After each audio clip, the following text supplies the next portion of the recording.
Pride and Prejudice? Frankenstein? Well, I'm going to use it there. I've got 10. There you go.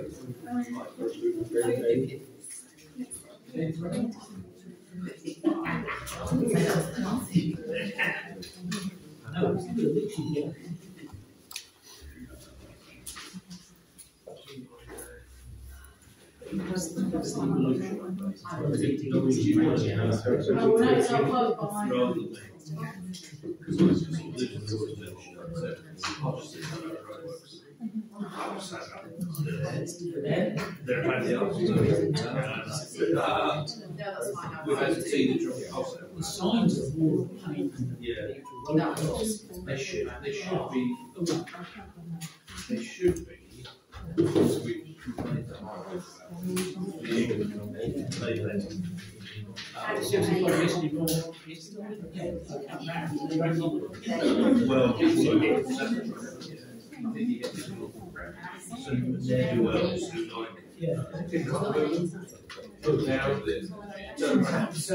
London too. That's how totally wind. It's hard to monitor, but hopefully they should monitor because they're only just down the road when they turn up to work. So yeah, I understand the path. You're worried about just yes. Most of them think they wanted some pedestrians roads on average highways because pedestrians walk around.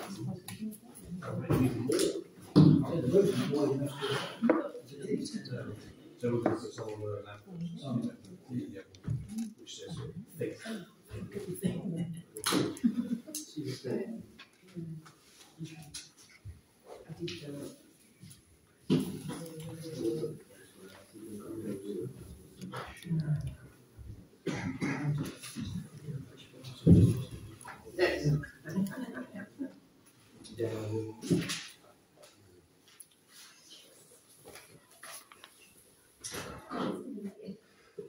Right, you ready?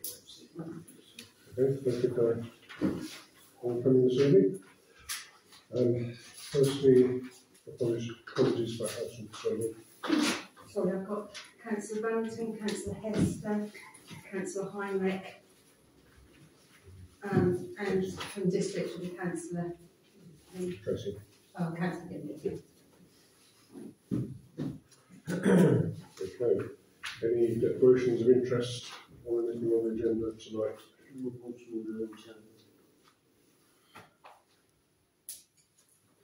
Anything else? Okay. Moving to item 3, the minutes of the last meeting on the 17th of December.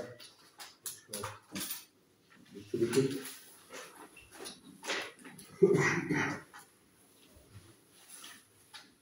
Anybody have any comments on those? We were pretty strict on the minutes last time. So if nobody has any comments, I'll propose we accept those. Someone would like a second? All those in favour? Thank you. At the end. Yeah. Item 4 is the corruption of new councillors. So we had 5 applications. I think how many we actually got here this evening? Candidate B and C are there. Yeah. Candidate B and candidate C are here tonight. Yeah, so that means because the others aren't there, we can't co-opt them. Right, okay. Yes, yeah, so if the 2 of you that are here, if we have sort of 3 minutes or so, just to say a bit about what it was to be a councillor and what you'd like to achieve. Candidate B first. Yeah. Candidate B. Okay, so I'd like to be a councillor because I've thought about it on and off for a few years. I'm now in a position where I've got a business in the town, so I work in the town and I can allow myself a bit more free time perhaps to put towards the town council. I'm really passionate about North Walsham. I really love living here. I've lived here since I was 18 years old. And I just think it's a really great place with lots of really great people, and I think that's something we should be really proud of.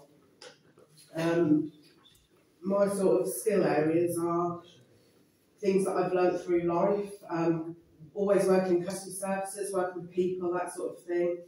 I think that puts me in a real good position to mix with a huge sort of diverse amount of people. I'm really passionate about women's health and young people, lots of different things. So I wouldn't say we'll be coming to the council, you know, looking for a specific area, but just in general, North Walsham, you know, because I think there's lots of things that we can benefit from. So yeah, I think I haven't got a specific area of interest, but I've got lots of things that I'm interested in. I'm in a women's wellness group in town. That's been going for 2 years now, so that's sort of something that's really important to me. Yeah, and that's sort of where I'm at, really. Thank you. And candidate C at the other end of the room. Follow that as it.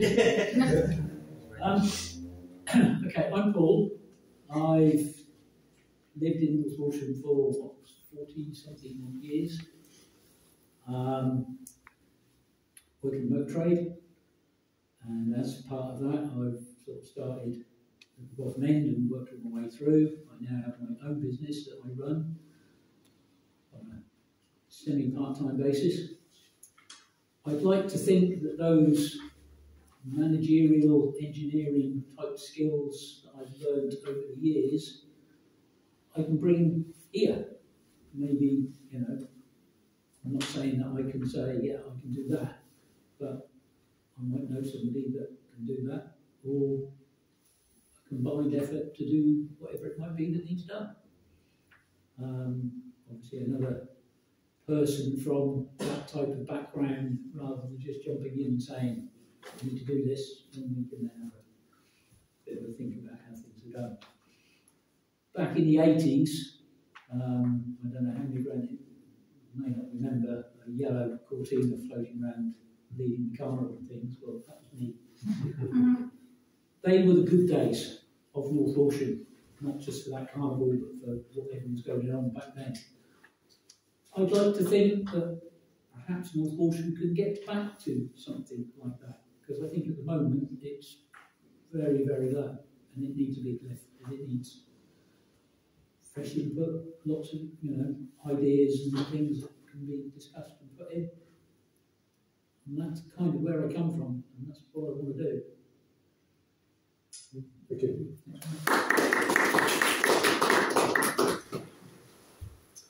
Okay, so councillors, we can vote for either as you wish. To leave the room. No, that's right. Voting leads.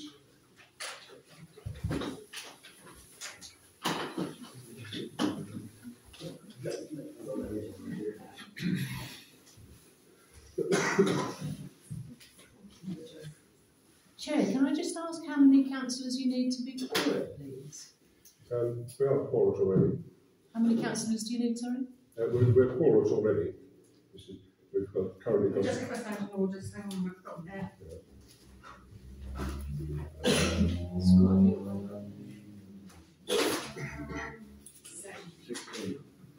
We have 16 and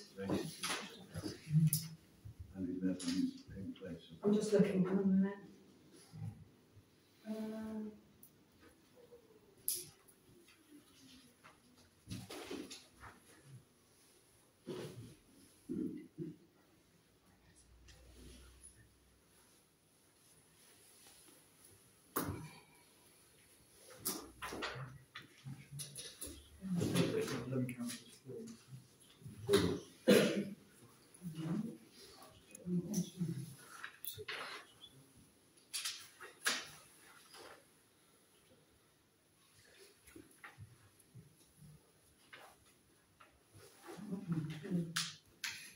Just want to be sure we give you 100% of the right figure, as we've got a bit confused with another one last week.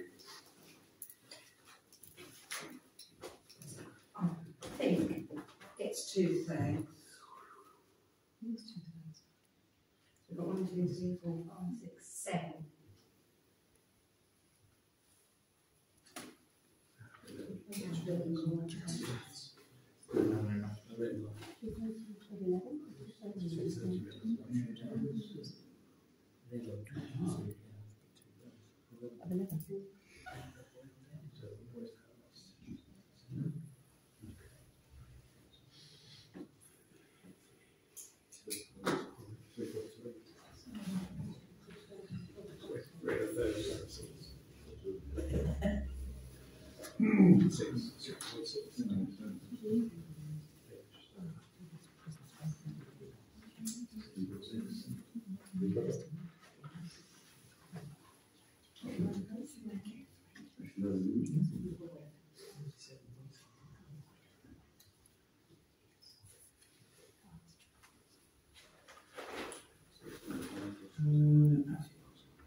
Which I apologise, number of members of the press.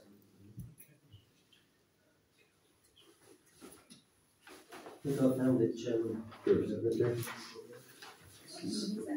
It's in order that I just like. It's under 3B. No business may be transacted at a meeting unless at least 1/3 of the whole number of members of the council are present, and in no case shall the quorum of the meeting be less than 3.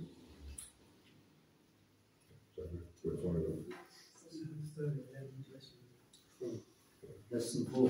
What is it, 3B? Not 3B. Not 3B, because that's about the minimum 3 days per members. I've got meetings generally. V Victor. V. Oh, V Victor. No business may be transacted at a meeting unless 1/3 of the full number of members of the council are present, and in no case shall the quorum of the meeting be less than 3. So that'd be 6. Yeah.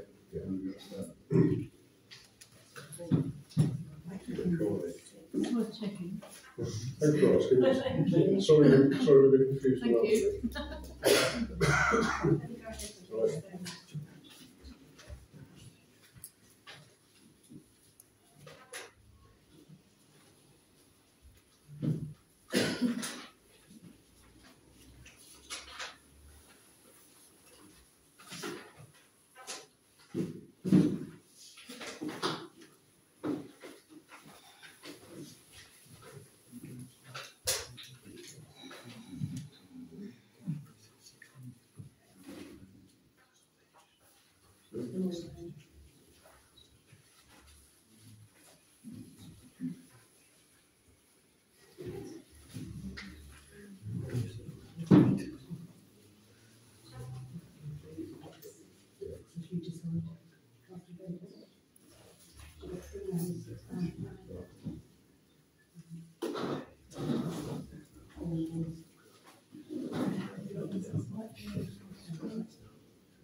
Right, okay, so I've got 7 yeses for candidate A, which is Robinson. And I've got 3 yeses and 4 noes for councillor C, so unfortunately this time we haven't been able, we've not been co-opted on. So sorry about that. Sorry? Thank you for putting yourself forward. Yeah, thank you very much. No worries. You forward to the next one. Okay. Right, what I have to do is get you to sign a declaration of acceptance box, and then you can come and join the table.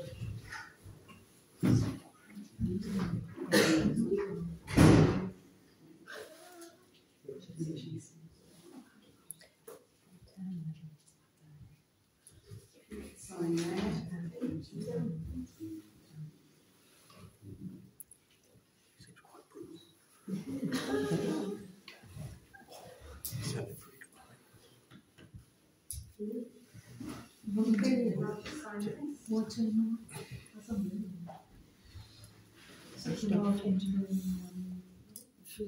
So I think you want to take a seat at the table, we'll get your name tag, and then I'll come and speak to you at the end. All right, lovely, thank you. Welcome. Welcome aboard.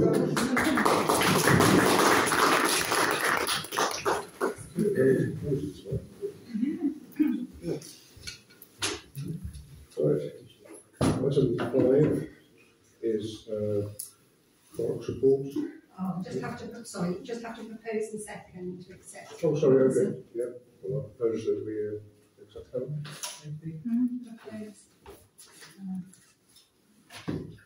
All in favour? Yeah.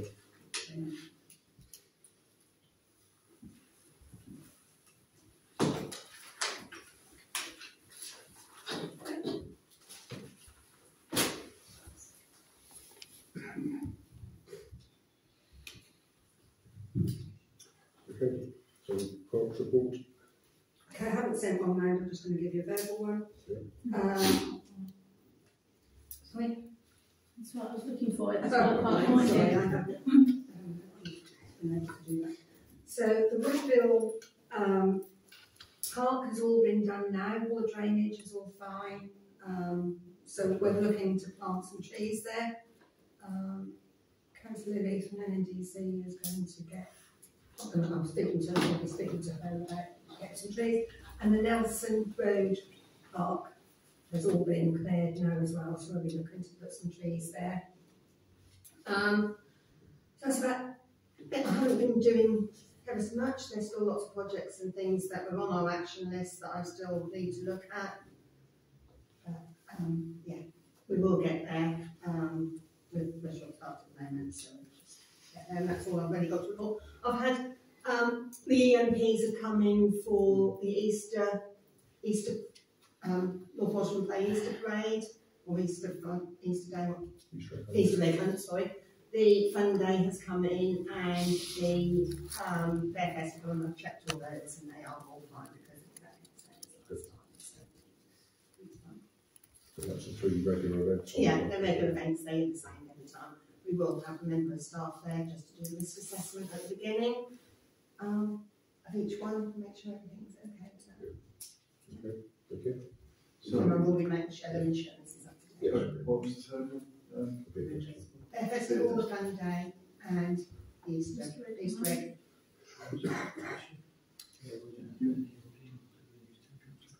Any questions on any of those? Is the beer festival going to be a beer festival or a music festival like it was last year?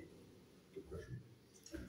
If it's a beer festival, I'm for it. If it's a music festival, I'm against it because of the excess noise last year. The excess noise was done by decibels, and it wasn't outside the excess noise because that was corrected. That NNDC went, and that's below the decibel noise that NNDC allowed. And there was somebody there who monitored the decibel noise, so it wasn't out of the ordinary. It was the same as if there was a firework display at Cromer or the carnival at Cromer. So the music wasn't outside the correct decibels. I'll disagree with that because the noise was horrendous up Spencer Avenue, and it's the same down Brick Hill. So as far as wind, I don't know if it was the wind that carried the noise. Are they proposing the same? Yeah, they are. Yeah, I will go back to them and just check and see what they've just put the initial plan in at the moment. So I will just get, and I'm here this year, so I will make sure that I monitor that. Yes. Should we check with NNDC? Yeah, we have done. I've checked their decibels and they were well within it. because I've seen their meter readings that they took for their decibels. But yeah, no, I will just go and ask them and see what sort of things Yeah, they I mean, I know maybe within the decimal rating, it's still allowed for most of the services. They are not having the same person, Dave Pierce, this next year. He was particularly the noise. Making sure that the HO from NNDC is there once they start strumming up. So we've got live noise readings in the table. And it might mean that we have to have somebody with them to clarify the readings when they are taken. Are we able to buy one ourselves? Yes. You are allowed to buy one, but it has to be fully calibrated under environmental circumstances. But that's not what's no, it's not, but to get it calibrated, but in some instances is more expensive than buying an actual unit. So just buying a unit? Well, yeah, but again, you could be throwing, it's like throwing wood on a fire. If you buy a good quality one, then all you do is part of the initial contract, you'll find that they do the first year's service, and then they'll ask you to enter in like a BT contract to have it checked out and calibrated every year. Well, I'll find out cost for that. If not, it's something that you might, or we might have to look into as a council, because there's more than just two people who decided that the noise was a bit excessive. And again, there are ranges. You can look it up online. It tells you exactly what the readings like. Yeah, I did check that. I'll see it up to a certain time in the evening. Yeah. Etc. So again, if you print that out in accompanying letter to the residents that have to go out or round table for them out, then they know that you're doing everything that is within your power to monitor. I will see if NNDC will come out, and if they won't, then we'll just suggest they will share after the event. Yeah. And you would go down this room and, as Sue said. Yeah, I think last year we were quite aware. I was there, wasn't I? I? It was, I do appreciate that. Maybe even, having directly, where you point the speakers makes a big difference, doesn't it? So, I may have confirmed that they're not having the same rave. Yeah. That's what they have. well, no, it's like you say, the carnival was a short period. I was a short period, but this is ongoing for a long amount of time. Okay, we'll look into that for you. Thank you. next time. Okay, thank you. Mayor's announcements, I don't think we've got any to make this time. So item 7, public participation, district councillors. Can we give way to our other county council colleague? I'm aware that you need to be leaving.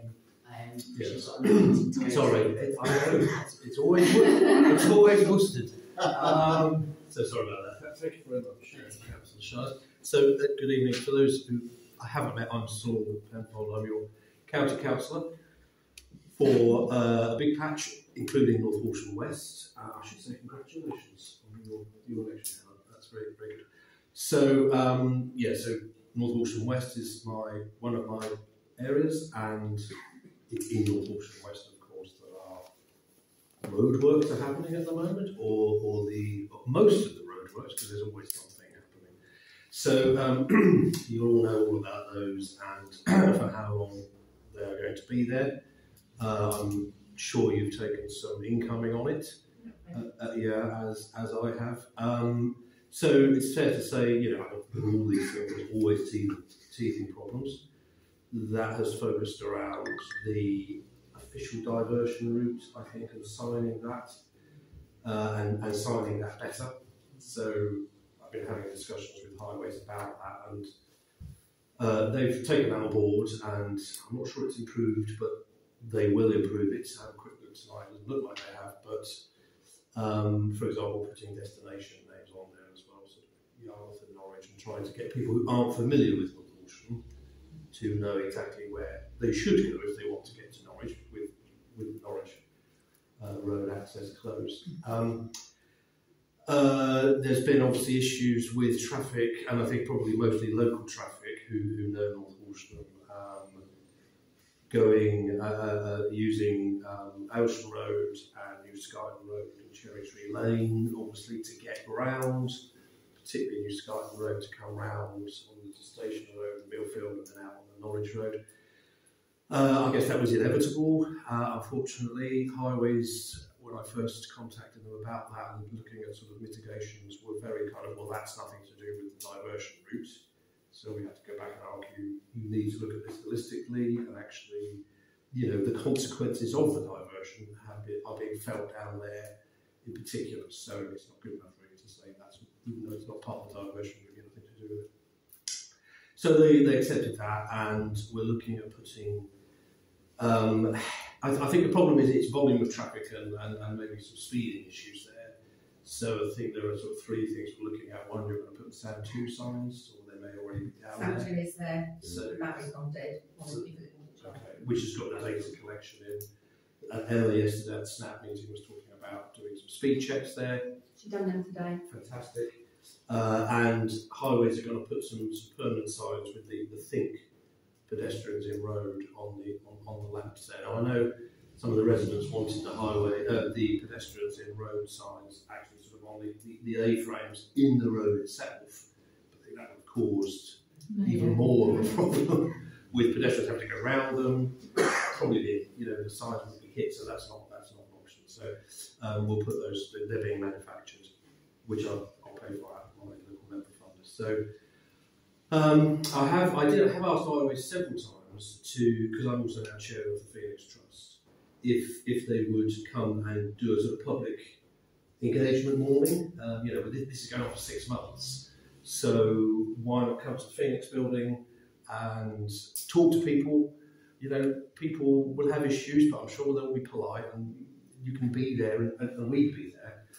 They've been a little bit reluctant to do that, unfortunately, but I will push on that because I think it's important that people can come and talk to them and just maybe even have a look again at the scheme and see, the benefits of it. Because most people we've spoken to can see the benefits, but we just got to make sure that the pain isn't too much for the gain that we'll get in the end. So let's hope Highways do agree to that, because I think it would be good. Obviously, I'll let you know. It'd be good if councillors could come and do it. If they don't, then I think as two councillors, we're probably quite happy to do it ourselves actually and speak on Highways' behalf. But it would be far better if it came from them, and they don't sort of hide away a bit. So, but happy to answer any questions if I can, or to take those back to Highways.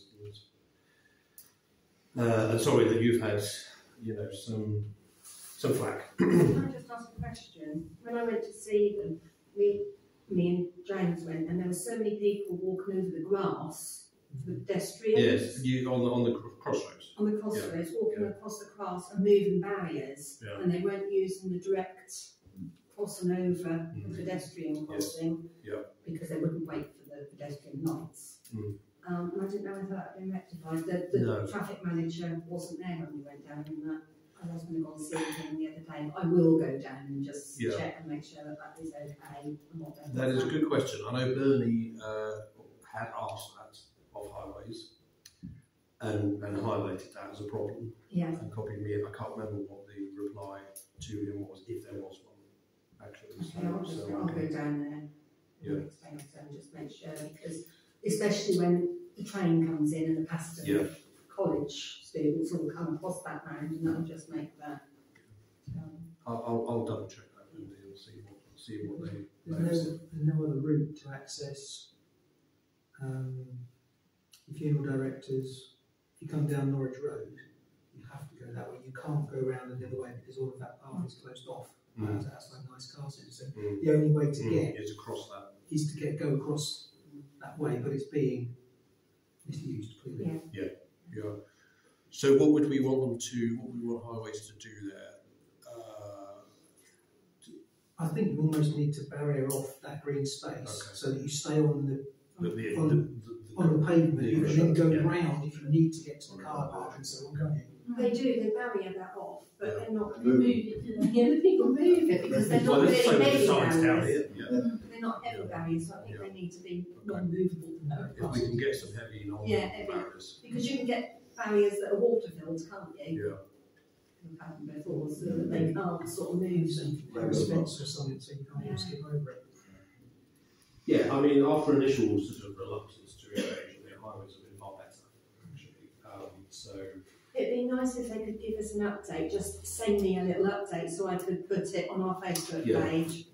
and that was something we had agreed when we had We that did agree site that. I haven't had any communication with Ben at all. with Ben, so sort of fortnightly. Yeah, it'd just be nice, I can just put it on our Facebook, we can share it onto North Walsham. Well, I think that's really important, isn't it? No, there's Residents, an update. Yeah. Moving forward. residents can see. So we can see what the progress. time's house correct or what they're doing and things like that. Or we can put it in just North Walsham. So I'm going to ask him if he can send that straight to you. Maybe. Yeah, and then I can get that put on.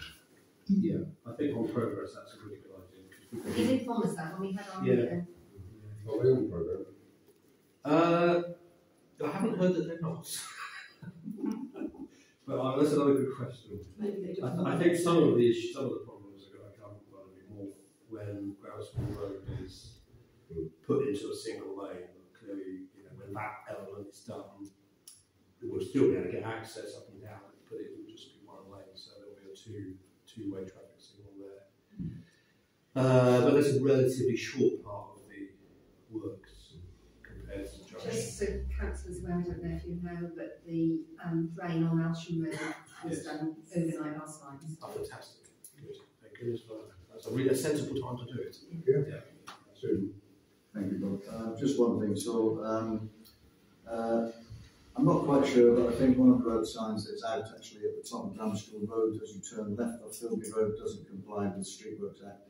It's actually including partial of the road, and there has been, I've observed a couple of near misses of cars coming up to turn right as somebody's going around the road sign to turn left. And they've actually, it's in the road. If that's the road there, so you're coming down Yarmouth Road to turn left, there's a road sign there, so they're coming to come around the road sign onto the left-hand carriageway as somebody's trying to get up to turn left or turn right, and there's been a couple of near misses. There's actually two road signs. Was it been reported? Have you reported it? Have you reported it when you saw it? I saw this today while I was in London. Literally within 5 minutes there was two near misses. Right, so there's four things now I can put in there. So the fortnightly update on progress, is the programme on time, diversion signs on Philby Road. No, it's the big metal road sign on Grand Street Road as you turn left off Philby Road. Okay, yeah. And then there's the down the crossroads, the going barrier of that one. Go and shift them now, Saul. Sorry? Go and shift them now. Well, yeah. I think you're leaving it.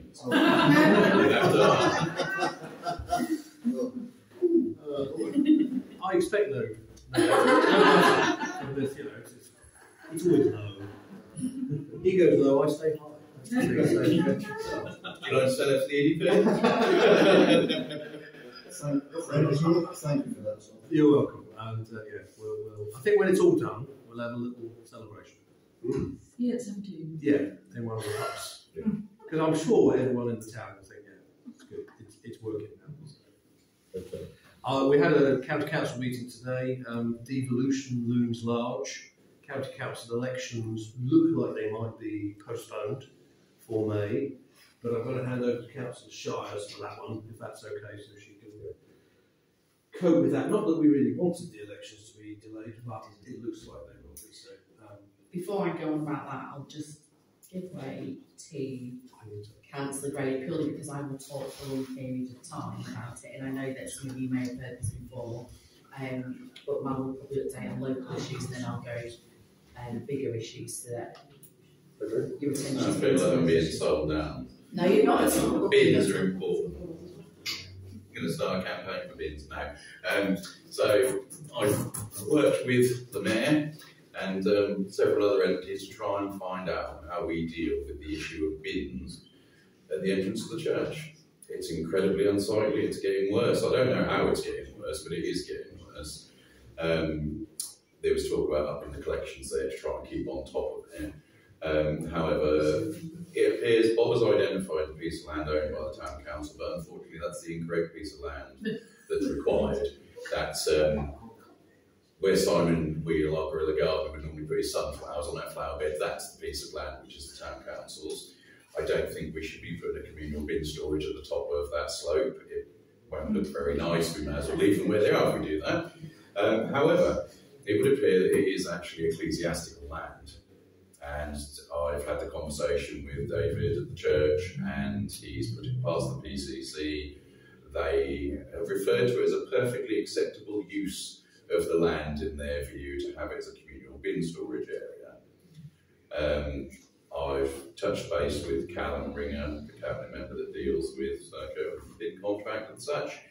He is keen to support, and Serco will undertake a review of how they would access the bins if they were there, because obviously there's no real easy entry or exit from that point. Today, would you believe, just before 4:15, when the heavens decided to open, I'd seen the Serco bin crew and thought I'd inquire on how they moved those bins from further down towards the chip shop. I got very, very wet to find out that that's not the normal crew, so they're not sure. Which is a little bit upsetting, but I did at least try to ask. So it looks like it's positive. We can move those bins there. There may be some businesses that are reluctant to move their bins. However, there will be a visit from building regs because there's some fire issues there. That's an escape route from the back of some of those shops. It's not safe. It needs to be cleaned up. Once we get the go-ahead, I'll come back and be asking the town council if they may, in their wisdom, decide to help with the purchase of some covers for bins and such. And I thought it might be really nice if we can get the go-ahead. This is looking a little bit further ahead on this. But I think it might be nice to go to the high school and ask their art department, and maybe even the junior and primary school, to create a design that could then be placed upon the bin covers, just to make them look a little bit nicer and involve more of the town in the project as it's going on. It's something that needs doing, and I'll continue to update you, no doubt, about bins. It's not the only thing I do. There are lots of other things I promise, but you know, protecting people's data and such like that. Obviously, lots of members of the public come and ask questions, and I've fielded my fair share of car questions. Also, in the town centre, I'm sure most of you have noticed that certain bricks and slabs are deciding that they don't want to stay where they were placed. I've reported them, most of them, probably not all of them, because you can't get all of them. It might change from one day to the next, but I've reported as many as I can find. I've talked with Lucy about this, and we think that maybe it may be worth getting the street scene inspector to come in to look at the whole thing and what is actually the root cause of this. I suspect it'll be when the actual works were done, and the cement may well not have gone off at that temperature very well, so that might play a fact, but we need the work done. And I think that's enough. I'll hand over to you for not devolution, devolution. There's two parts to it. So last time I was here speaking with you all and talked about devolution and not really knowing what was going to happen, especially in terms of the elections, because there was no specifics, just an indication that elections may not go ahead. The county council met and voted earlier this month to go for the fast track for devolution, which is like the priority list. And the majority vote was that that would be fine, even if it meant that the elections didn't go ahead. Sol was present at the meeting. That wasn't how he voted, but the majority vote did acknowledge that.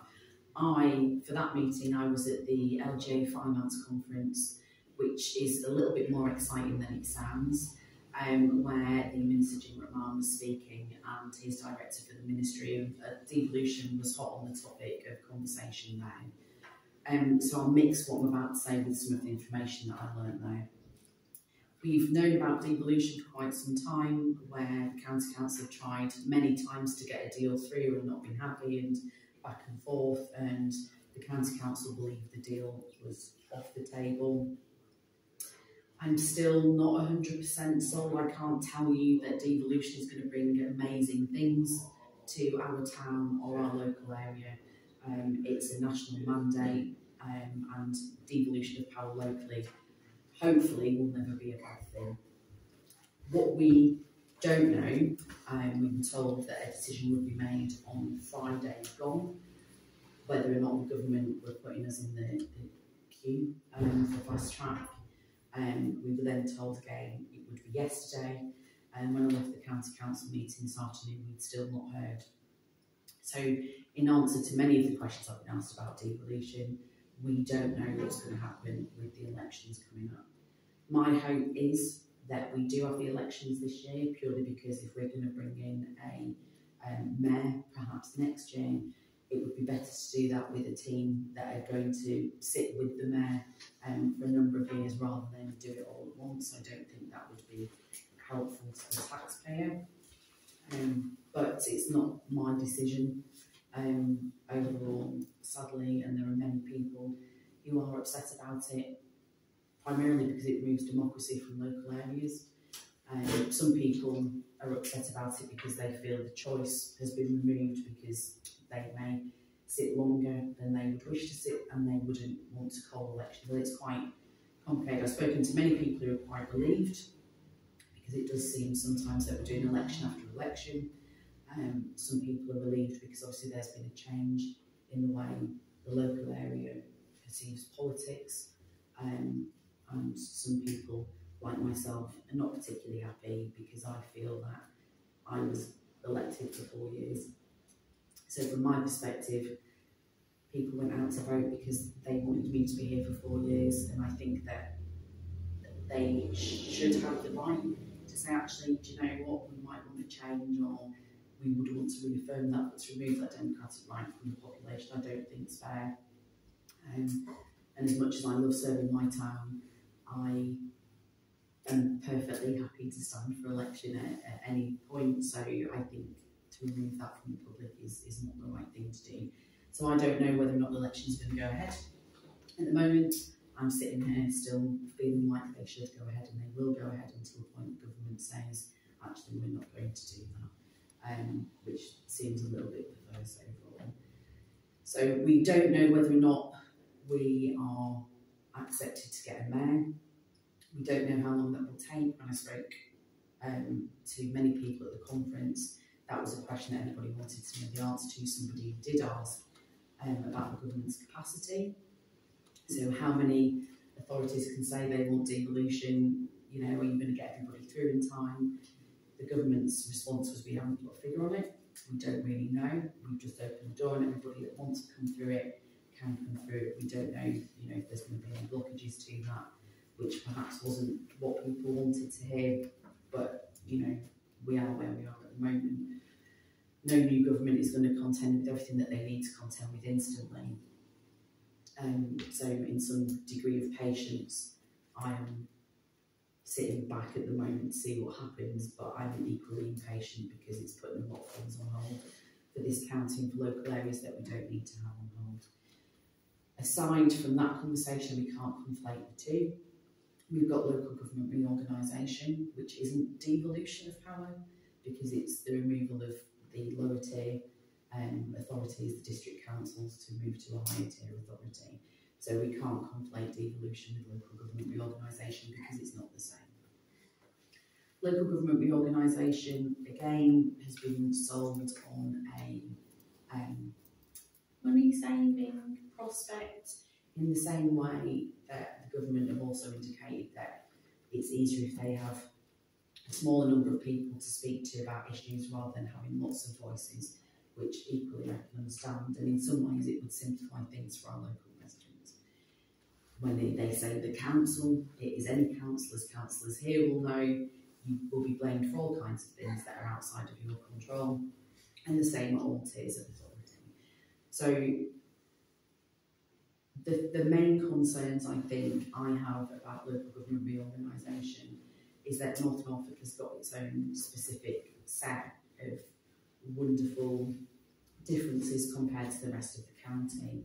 And when I heard the Minister speak at the Finance Conference, they didn't speak about the coast, they didn't speak about internal drainage boards, and they were very, very focused on working age people. We have got the oldest demographic in the country in North Norfolk, so I felt very much that the government don't understand North Norfolk and some aspects didn't understand Norfolk at all. So it was very, very frustrating. The LGR conversations, if you read the white paper, which I'm going to assume that everybody has had a good read, so I'm not going to speak to you otherwise. In the white paper, it intimates that if you've had a mayor in place for 18 months, then the government will consider you for local government reorganisation. Now, it's not very clear as to whether or not after 18 months LGR would be what happens, or whether or not after 18 months the government would figure out how you're operating and then decide whether or not you can go through LGR. So we're not much clearer on that timeline. Local government reorganisation has been something that has been spoken about for many years, so I can't even tell you whether or not that's going to happen, just that it's indicated that it's going to happen. I haven't heard any indications that that would affect town and parish councils, but what we do know is that through local government reorganisation we see a change in the way that town and parish councils are viewed upon in terms of when we look at the urban district councils, for example. So we just need to be really mindful that whatever change is coming, there may be additional responsibilities that we take on at a town and parish level, whether or not that's protecting assets to make sure they stay with local communities. You'll have seen reports about the public toilets, for example, in recent months. So it's still quite vague, and as soon as I know more about what's happening and when it's happening, I will update you on that. We don't know enough to give any clear guidelines at the moment, apart from the County Council have asked to be in the priority list for devolution. The other thing that I wanted to mention, which actually Eric spoke to me about when I entered the room, was you may have seen in the press, and this touches back onto a district level, but it also merges with the county, so it's a bit of a double mix update. I'm sorry, when the second homes council tax premium that I did speak about previously, Penny's nodding great. Sometimes I forget what I've spoken about when I've been here. It was agreed 2 years ago at the district council. The levelling up bill was delayed, so we couldn't enact it last year. I did mention that last year when we talked about the budget. So we reaffirmed our position last year, and as it has been announced in the press, the district council, with other district council and county council, have negotiated a favourable position for the district. So the county council will be handing over part of their second homes council tax to the district council, and we're going to be using that for tackling the temporary accommodation situation that we've got due to homelessness, and how we can support affordable housing, which is the original reason why we had those conversations. So when you get your council tax bill, it's set out proportionally. You'll give a little bit to the parish, which is normally about 4%, I think. 8% of it goes to the district. I think it's about 75%, including the social care aspect of it, goes to the county, and the Police and Crime Commission takes 16%. With the second home premiums, that extra money goes across all those levels. So I don't know whether or not you've had any figures through, Wendy, about whether or not North Walsham will get any more money, but the district proportion of that from our collection, the 8%, I think is about 530,000. That's what we would get. And then the county council giving us about 25% there, so it works out about £2 million, and that's for the next 12 months. In 12 months' time, we'll renegotiate that position. So that will be used to meet the housing crisis that you're all aware of we're in at the moment. So hopefully we'll have some exciting things coming forward to help support local residents in that way. I already reported to you last time about the budget for North Norfolk. We are balanced. You're all aware, I've spoken to you about it, about some of the decisions that we've had to make with that. Not only are we balanced for the next financial year, but the deficit predicted for the 3 years following was £9 million, we're now just over 2. So the savings that we've made for this budget will be carried over for the next 3 years.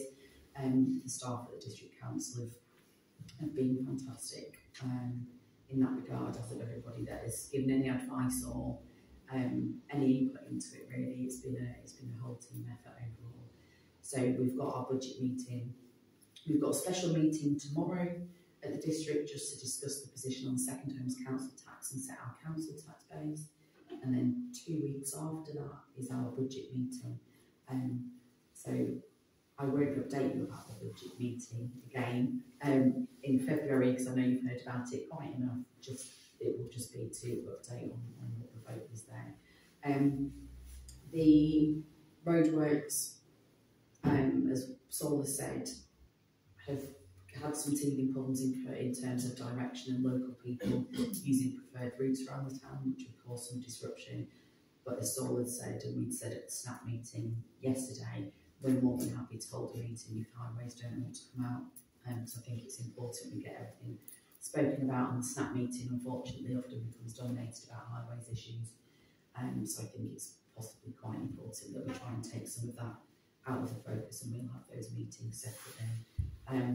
Aside from that, I just want to say thank you for getting the drainage sorted at Woodville, because that's something that I brought up when I was first elected in 2021, so it's been a long time. So thank you to everybody for getting that resolved, because it will make a huge difference to the residents that back onto that field. And welcome.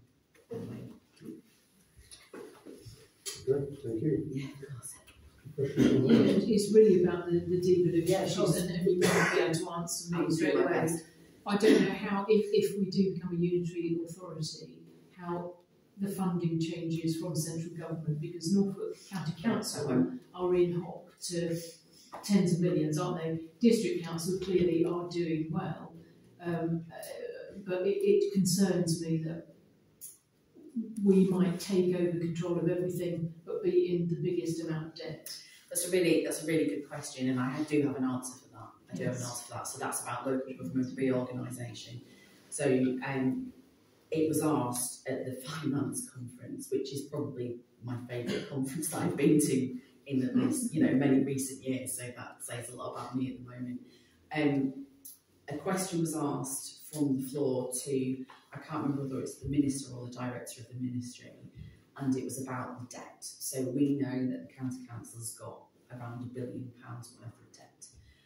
At the district, I think we are currently at 5 million, but we've built a leisure centre and bins and things, and we paid for those out of our funds, but if we needed to borrow, I think we're about 16 million. And other districts in the area will have debt as well. You tend to borrow money for capital works if you're doing a big purchase or building a swimming pool. And a question was asked about all the debt and what was going to happen to it, and would the government take the debt back? The answer is no. I'm not surprised. So the indication is, I'm not going to say the government won't U-turn, because they, governments are known to back out on things. The indication is that all the debt would be shared amongst the unitary authorities. So the debt would stay with the taxpayer. So that doesn't necessarily mean that the money that was accrued through debt for the county council, for example, was all spent in North Norfolk. But North Norfolk taxpayers are currently paying the debt through the council tax. So I don't think it's fair, because we haven't seen the investment, but the debt burden, I believe, will be disseminated across the single or multiple unitary authorities about whatever happens in that regard. That didn't make me feel happy when I look at our budget, to think that we could inherit £400 million worth of debt, as if we did it in thirds, for example. But the government have indicated that they are not thinking that they would make unitary authorities have an easier start. And it's Conservative-led and it's a Labour government, so I think we know the answer is going to be. When are you next going to get an update? When are you likely to hear from government whether we have been successful at now bid for freedom? So in terms of the devolution, not the organisation, in terms of devolution, like I said, we thought it was going to be Friday, we were then told it was going to be Monday. So I'm assuming that as soon as the leader finds out the county council, that she will write to everybody and let everybody know. I still can't tell you what a mayor will bring us, apart from I'm told. Well, the concern now is that the mayor will have the power to add another layer of taxation. So obviously the Police and Crime Commissioner taxes us, the districts, the county and the town council taxes us. there is a risk that the mayor could add another layer of taxation. So it's not so much devolution of power, but devolution of blame and financial responsibility. Thank you very much. Thank you, Lucy. It's got a few years, but it'll be challenging. Is there anything to say from the staff meeting? No, because that's all been talked about, because mainly it was about highway. Yeah. With nothing to do with it. Is there any other public matters to do? Want to say anything? Well, personally, I'd just like to ask if there's any progress with the repairs to the pavement on Spencer Avenue, where there's that drainage issue and something every week. The barriers get blown over, especially in this weather. And well, they did put more barriers up a few weeks ago, didn't they? Yeah, but the problem is when they get blown over, there's quite a lot of elderly people there, and you know, risking someone going to trip over them before long. If you can just bear with me for a few moments. My son, bless his heart, he does a paper round over there at the weekend, and I get reports every single day about poor thing. So I'm just desperately looking through my emails with Justin, because the last update was about that they were going to get somebody out to look at it. If you can just bear with me, I'm really sorry. I think it's been in that sort of conditions since July. It has, and it's not really acceptable. But here we go. It was inspected and the signs were re-erected with guarding. The contractor is going to try and keep the barriers up, which isn't happening, and the work has been raised for repair. But I think it's slightly tricky because of the amount of money that you will need to repair it. I can't get the correct email up about it. Sorry, give me a second. Again, that's highways, isn't it? It is highways, but it's slightly more technical than I had first thought. Pavement sinking due to the large soakaway situated there. It's been surveyed. It's an old brick constructed one and not easily repaired. I'm afraid this is from just in the mail. Given the age, the ground is saturated and not draining satisfactorily. To complicate matters further, there is also a minefield of surrounding utility services to take account of. They've got trial holes planned before they can put in a draft design and cost estimate together. The meeting was held at the end of November. Excuse me. But I can't find the next update in my emails. So I'm happy to send that on to the town council to provide an update. I've got photos of that. Yes. If you need them. I've got Ryan sends me a photo, I think mostly every Sunday. You sent it today. About it. It's just done something because it's expensive.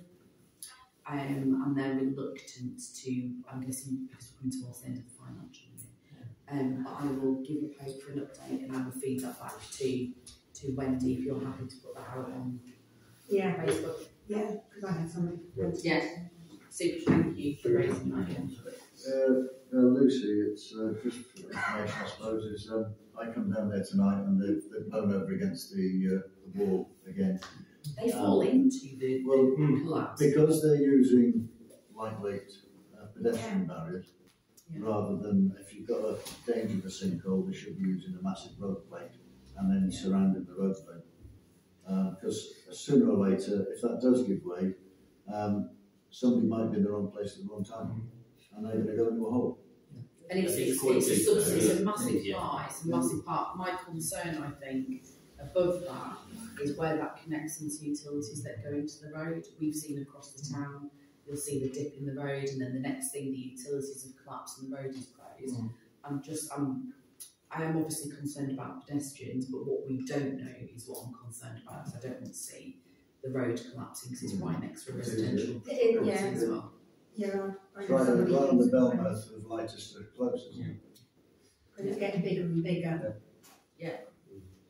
I'm just. I think one of the other issues that we see quite regularly along that road is when it rains, the road, because it's not level in many places, there's still areas where, because the drains, from what I see when I walk my dog, there's quite a lot of drains that are blocked basically with leaves and various other debris and such like, and it's not allowing any rainwater to actually try, move away from the roads. And we, as you say, Leicester Close, there's always a great big puddle around that corner whenever we get any rain. And on Spencer right there, that always get flooded. We used to have a soccer wagon used to come up and down. That's right. I haven't seen them for a while. No, they've got a number of outstanding works that they said they'll come and do, but they haven't. And it's across the town. So the one that is the most frustrating, I think, is it's not frustrating to where I live. It's frustrating because at the corner of Station Road and Norwich Road, the drain's blocked there, so all the water goes under the railway bridge, which then slows traffic down and is not pleasant for pedestrians coming underneath there. So I will also put a request in for the drains to be looked at. Robert, I think you had some. Yeah, basically I'll keep it straight and short. Obviously we want to thank you for, I don't know if everyone got our email last week about the award. We got nominated, it got announced we came 9th out of 205, Norfolk. The beer festival come 13th, so we're the only two events in Norfolk that got nominated. And then there's another award for best event in East Anglia, where we come 18th out of 850. So for a small event like we are, to come those two numbers, it's quite good. The only thing I want from you, Bob, is to see whether you're still up for the stocks. Yeah. Because we're now in the process trying to get that all sorted. And then we sadly haven't got free car park this year in the district. So we were wondering whether the town council would help support us by letting us use your back car park for just some of our vehicles for our staff and our trailers, if possible. We don't know if it has to go to district for that one. That's a Saturday. Yeah, just send me an email. Cool. Should be okay, I should thought. Yeah. There's also Midland Road, which is free. Yeah. There's a lot of residents using it at the moment as well. But it's not easy to get into. That's it. Might be an idea, Bob, to have a word with the Catholic Church. As long as there's not a wedding or a function in their community hall on that weekend, you may be able to use part of their car parking area. Good shot, good idea.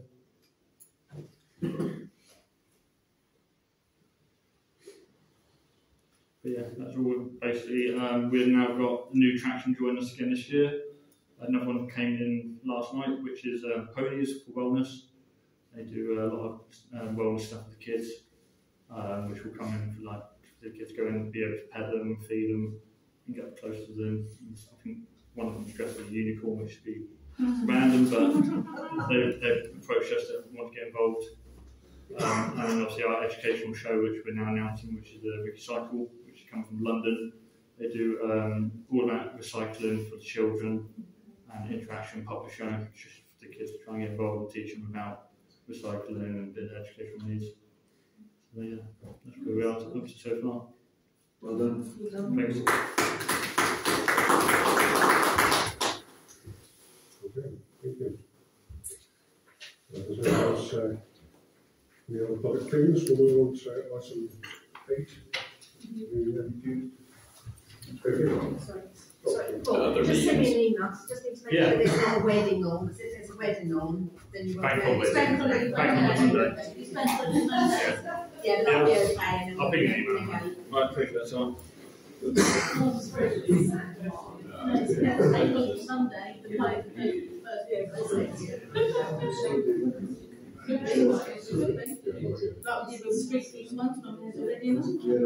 Yeah, that's fine. Yeah. Yeah, right. Right, item 8, to approve expenditure since December.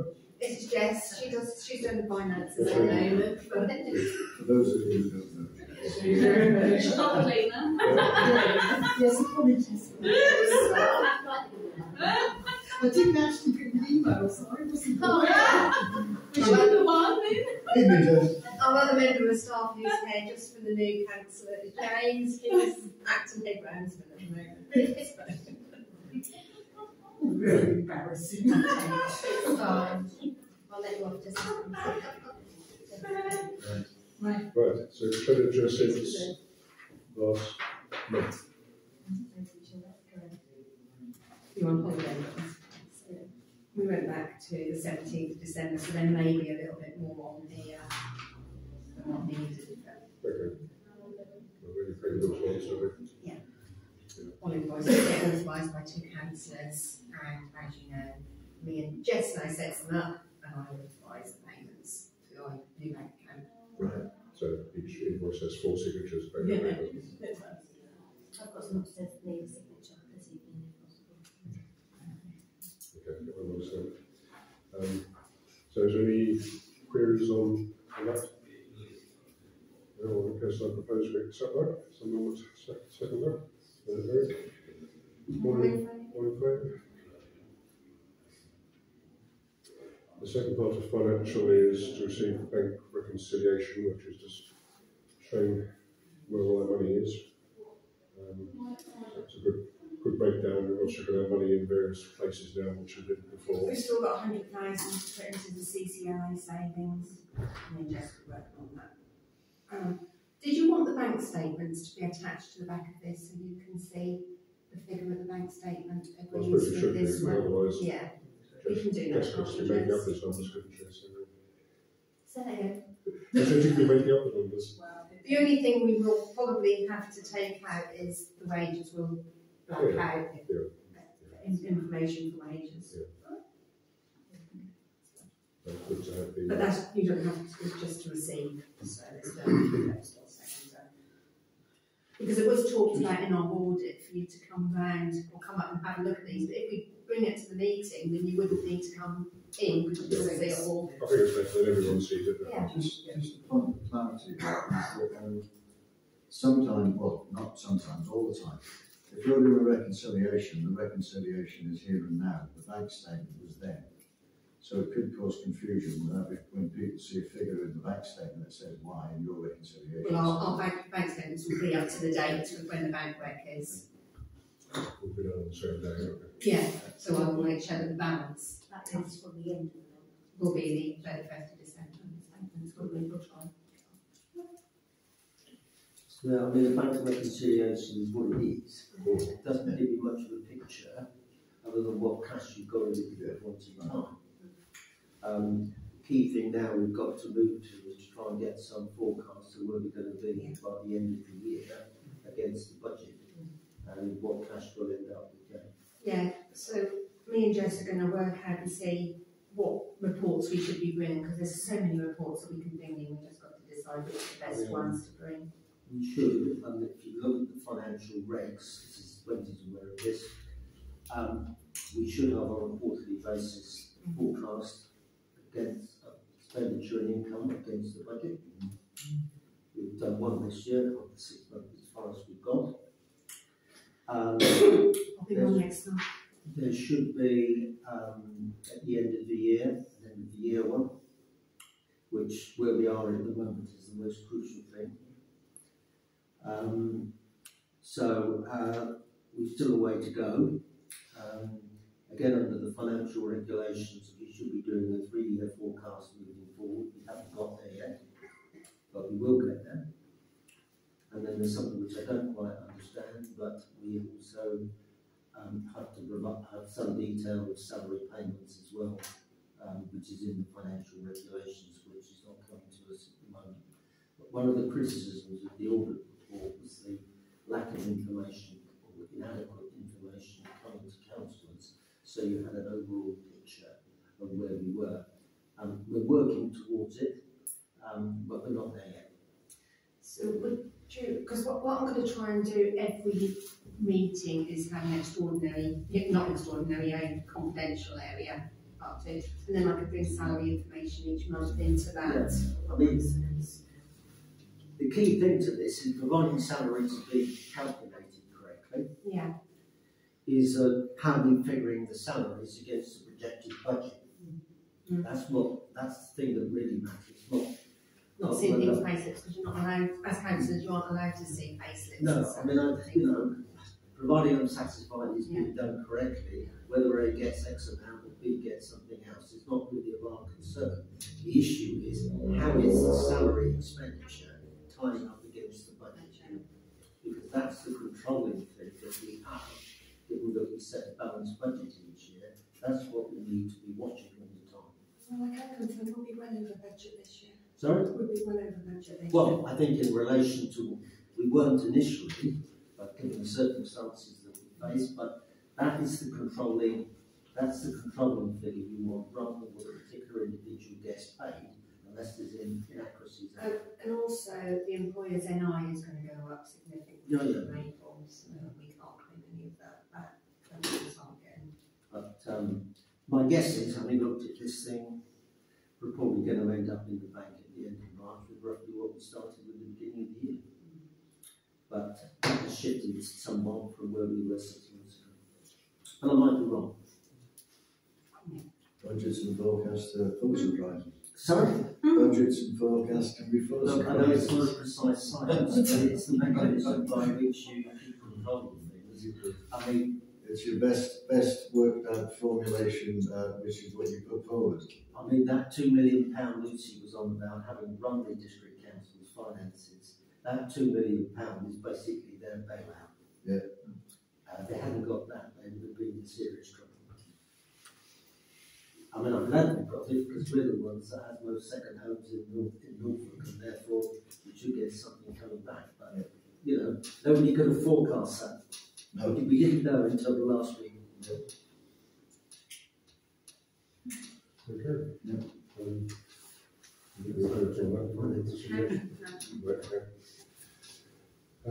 Right.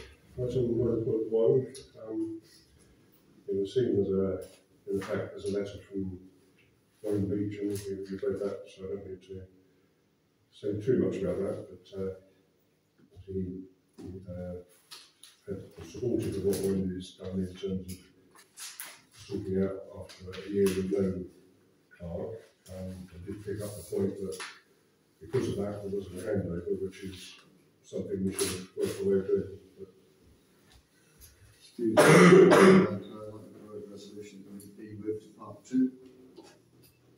Yeah. Before any further discussion goes on about it, thank you. Well, I wasn't proposing any great discussion, but yeah, we can do.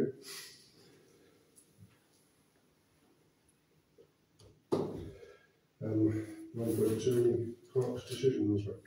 The only thing I've done, and it came up in the health and safety report, is that an electrician has been, because there was an electrician trying to put a defib later onto the pavilion, but they've come round and they've done all electrical inspection reports that were outstanding, but they've done the compound wasn't due, but I just asked them to do it so that they all align with each other. They're coming to do a lot of electrical work, so they're doing the clock tower up the top, checking all the electrics, and checking all the electrics in the marketplace. They're going to check all the electrics at Woodside, War Memorial, all the electrics at Trackside, and just make sure that they're all updated so that I know that they're all done and correct.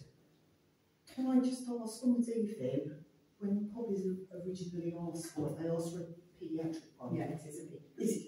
It's not an adult one, it's just... Yeah, it's one that you can use for children, because I made sure it was one of those ones when you wanted it. Yeah, and also there's a bit of a problem with the earthen wire in some of the defibs, so they're going to check all the defibs as well. I just wanted to make sure, because we're not, I just wanted to make sure everything was up to date and I knew that everything was done. Is he checking all the plug-in points and the marketplace? Yeah, he's checking everything, isn't he, James? Yep. And he's put an outside light on the chapel workshop, and he's put some better lighting in the chapel. More efficient lights in the toilet down there and the little rest area that they have, because it was very dim. He's done that. So that's what had to be done anyway. It's health and safety. So, Poppy's having an electrical inspection, but she's sorted out herself, and we'll just pay the bill because she has to do it when her children are there. Okay, Item 10, the events working group, and there's some proposals from them to go ahead for some of the events in town this summer.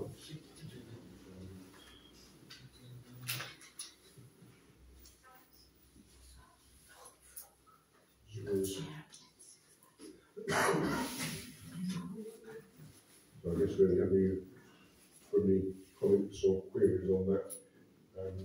I think the total expenditure is what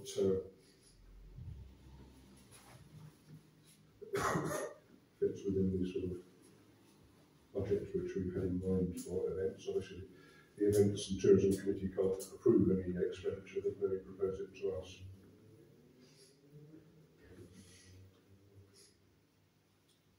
So the first event would be the, I'll start at item 6.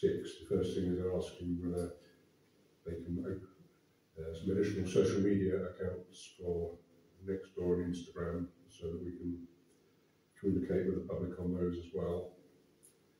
Obviously, not everybody uses every mode of communication. Well, Nextdoor's a freebie. I don't know about Instagram. Yeah, that's correct. It's more just the principle. You can link your Facebook page with Yes, that's right. On that town council Facebook. I've had so many questions sent through to me saying, why do bleep. Are you not using Facebook? You dinosaur. That's you personally. That's just me, I'm a dinosaur. Nextdoor, they both, Steve and I both use Nextdoor. They both have done to promote events previously. However, they don't update their pages immediately, and sometimes it is delayed days. So we need to do it at least a week before. When you sent me the map for your first car boot that you took charge of, I got the map and shipped it straight into Nextdoor Labour. And the biggest one I got was over 1,200 hits. Yeah. Because everybody was waiting for it to be announced. So there's really a lot of people, they follow that one because they hear too many unnecessary comments on FB.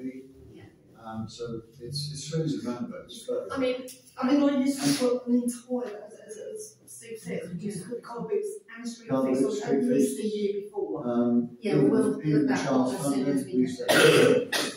Everything, but again, there's a lot of people use that one because it's not as widely known or open to abuse as FB can be. Yeah, I used to be on Nextdoor. But yeah, it's, again, throw it out there because there's a lot of people read it. Yeah. I mean, we could do on TikTok and all sorts, but... Oh, no, don't do it. Nextdoor and Instagram.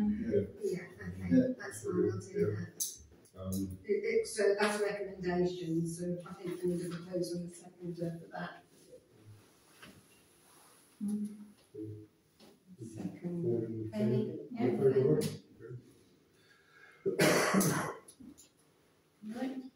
The second item is to increase the number of issues that we publish in Just North Walsham. Again, it's gets more of a timely interaction. Currently we do 4 a year, so obviously they don't coincide with events particularly, so having 1 page a month would be better. So that would be a total, especially where we are at the moment, we could just take. So that's a total cost of 2,400 for the year. Well, you can always fill in there with an update or something going on. Stuff going on. So it doesn't have to be about events, we can always... No, as I say, with just the... you've got the space, use it for something that needs updating. Feedbacks from some members of the populace at the moment regarding the roadworks. It's something you could throw out there as an add-on. So that's why I asked Sol for an update, because we can put it on Facebook and then we can put it in here as well. Roadworks coming this month and you get it out a month early, because then people are then aware of it that it's planned. It might not happen, but you've been told it's planned. Yes, when we does that make sense? But we also do features like drainage. Well, your drainage, you've got the Sunday markets. Use the the outlets on the media to advertise that the Sunday market You needs need your more Thursday stallholders, market. and you interested to come and pay us a visit. Come and Well, have a we've got chat. our adverts, we can keep sharing. Yeah, it's just sort of You can brighten up a little But bit. there is a huge percentage of people that live in Walsham and surrounding that don't do any of this still. And it's so they get to sort of Walsham. Yeah, and they do get that. And we have to look at the older generation. And I'm all at a certain age now. And if you're like where I live, 2 dinosaurs. 2 dinosaurs. 3. 1, 2, 3. We don't have internet. I mean, the internet is almost non-existent where we are. And we have to do every we've got to cover communication there is. everything. So we might put it in with the other paper, the free paper that Oh, goes yeah, round. Town and stuff. Walsham Times is the Yeah, other that one. one tends to just full of adverts. That's that full of adverts, but that's What's good the- adverts. What's the paper one? Not the magazine. Town country, It might they be, do might be worth looking into. Yeah, it's more of a stone focused one, isn't it? Yeah.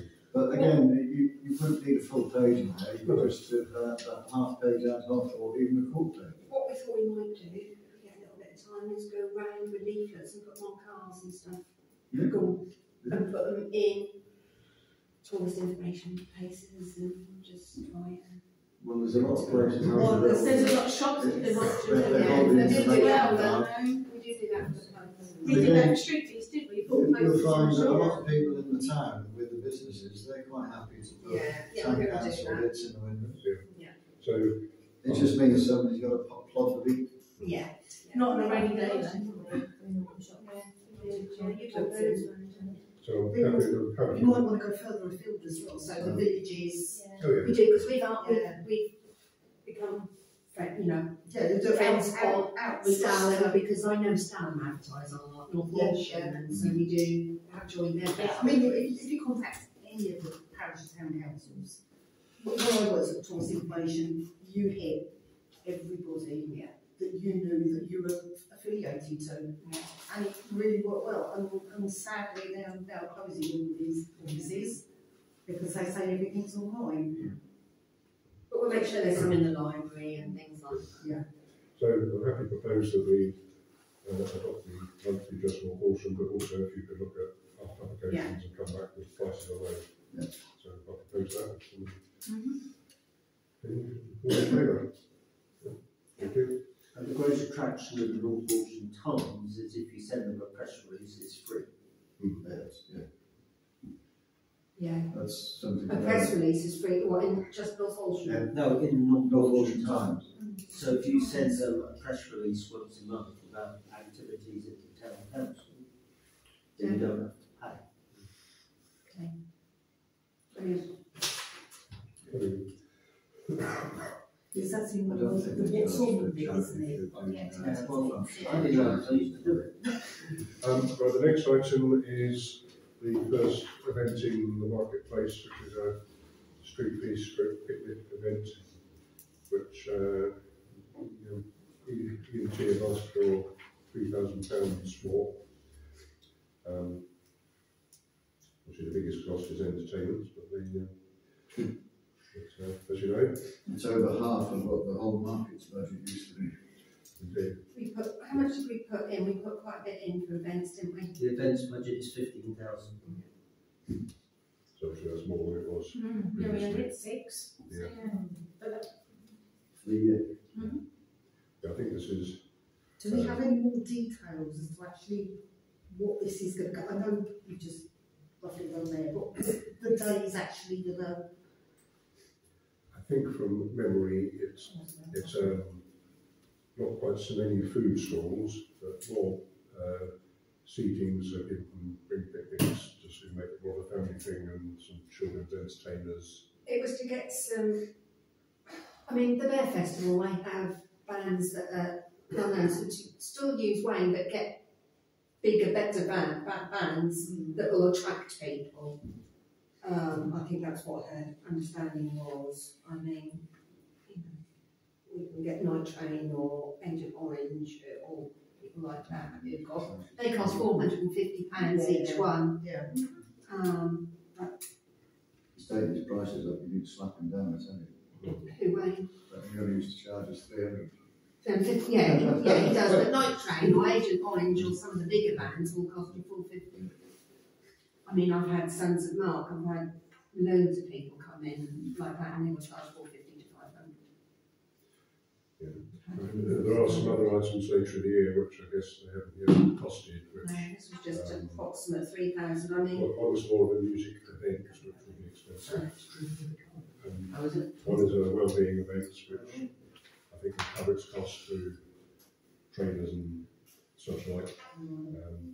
So you know, that bundle of stuff would come in within the overall budget. I take it the boot sales are still going ahead as well, right? So You they're agreed those. already agreed. No, this is just things that This is extras. Can I ask where I know this is already business car bills, when you're advertising those, because there are so many that We're already advertising Is it this still week, the as soon as this is done, so we can advertise. Is it still going to be the second Sunday? Yeah, except for the Bear Festival. Is that clashed again? Yeah, so their festival is they're on the same weekend, so that they keep it together. Right. So they're keeping to the third. No, they're Third, going and we'll go to the second in August. That didn't make a problem last year. People were Yeah, because they jumped a week back, didn't they? So that's why we went to the first week, and then we had to come back, didn't we? Okay. Just This is just an estimate of £3,000, isn't it? Yeah. But we, as I said, we have lots of money. Can I propose, therefore, at this meeting that we put a cap of £3,000 initially for this street feast picnic party, which is being planned for the 14th of June? All in favour? Thank you. So you're going to second that? Yeah. And can I further propose that if the budget that has been forecast presented at this meeting for that event is going to exceed that, then please inform us at the earliest opportunity. Won't go over. Yeah, no, we won't. We're not allowed to, are we? We've agreed 3,000. No, we've said at this meeting we would like to put a cap on it. A cap, yeah. Right. If we think we're going to go over, then we'll And then come back to the table.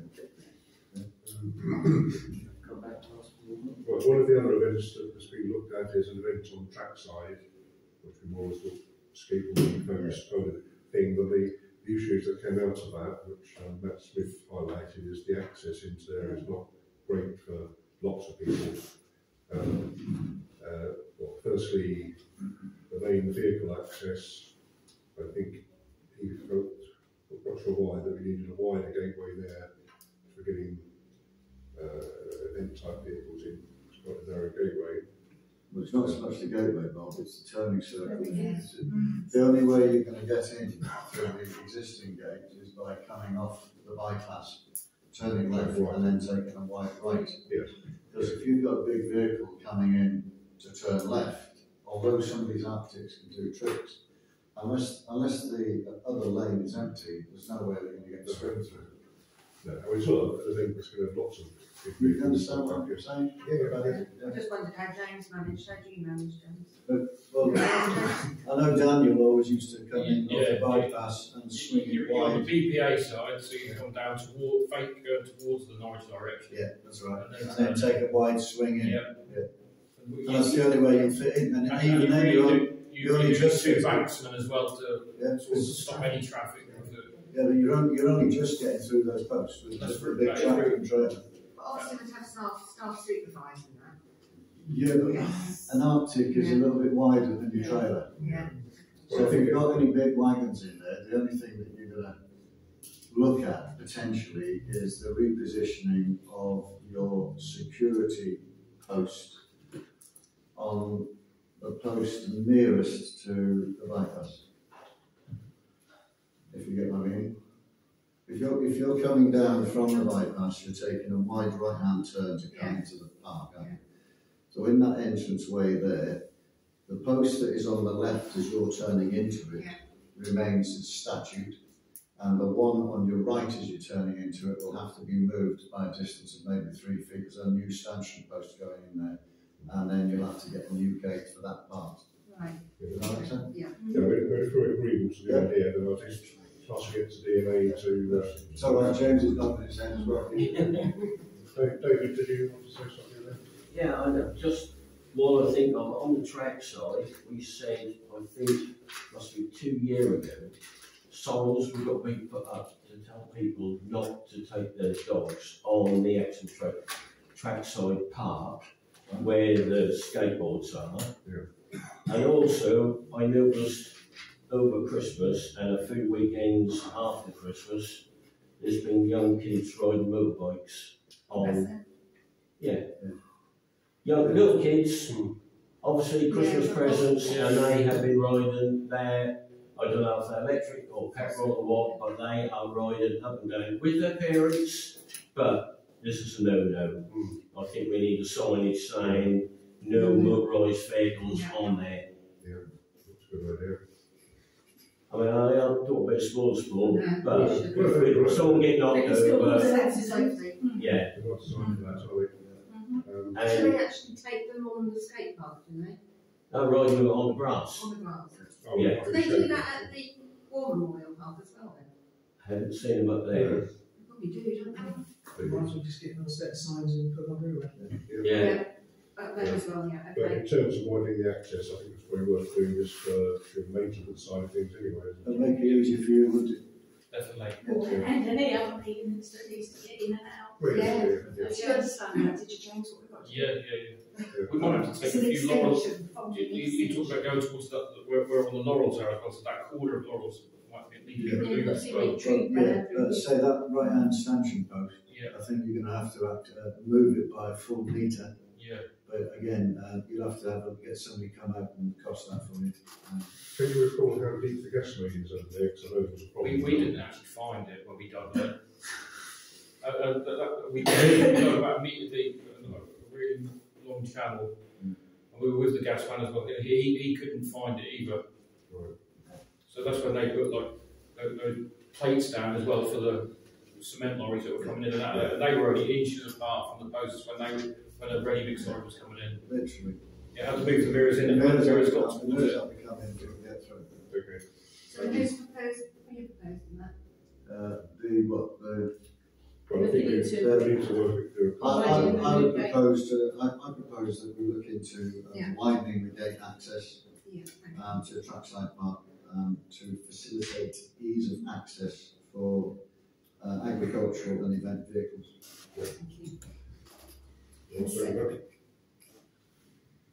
All in favour of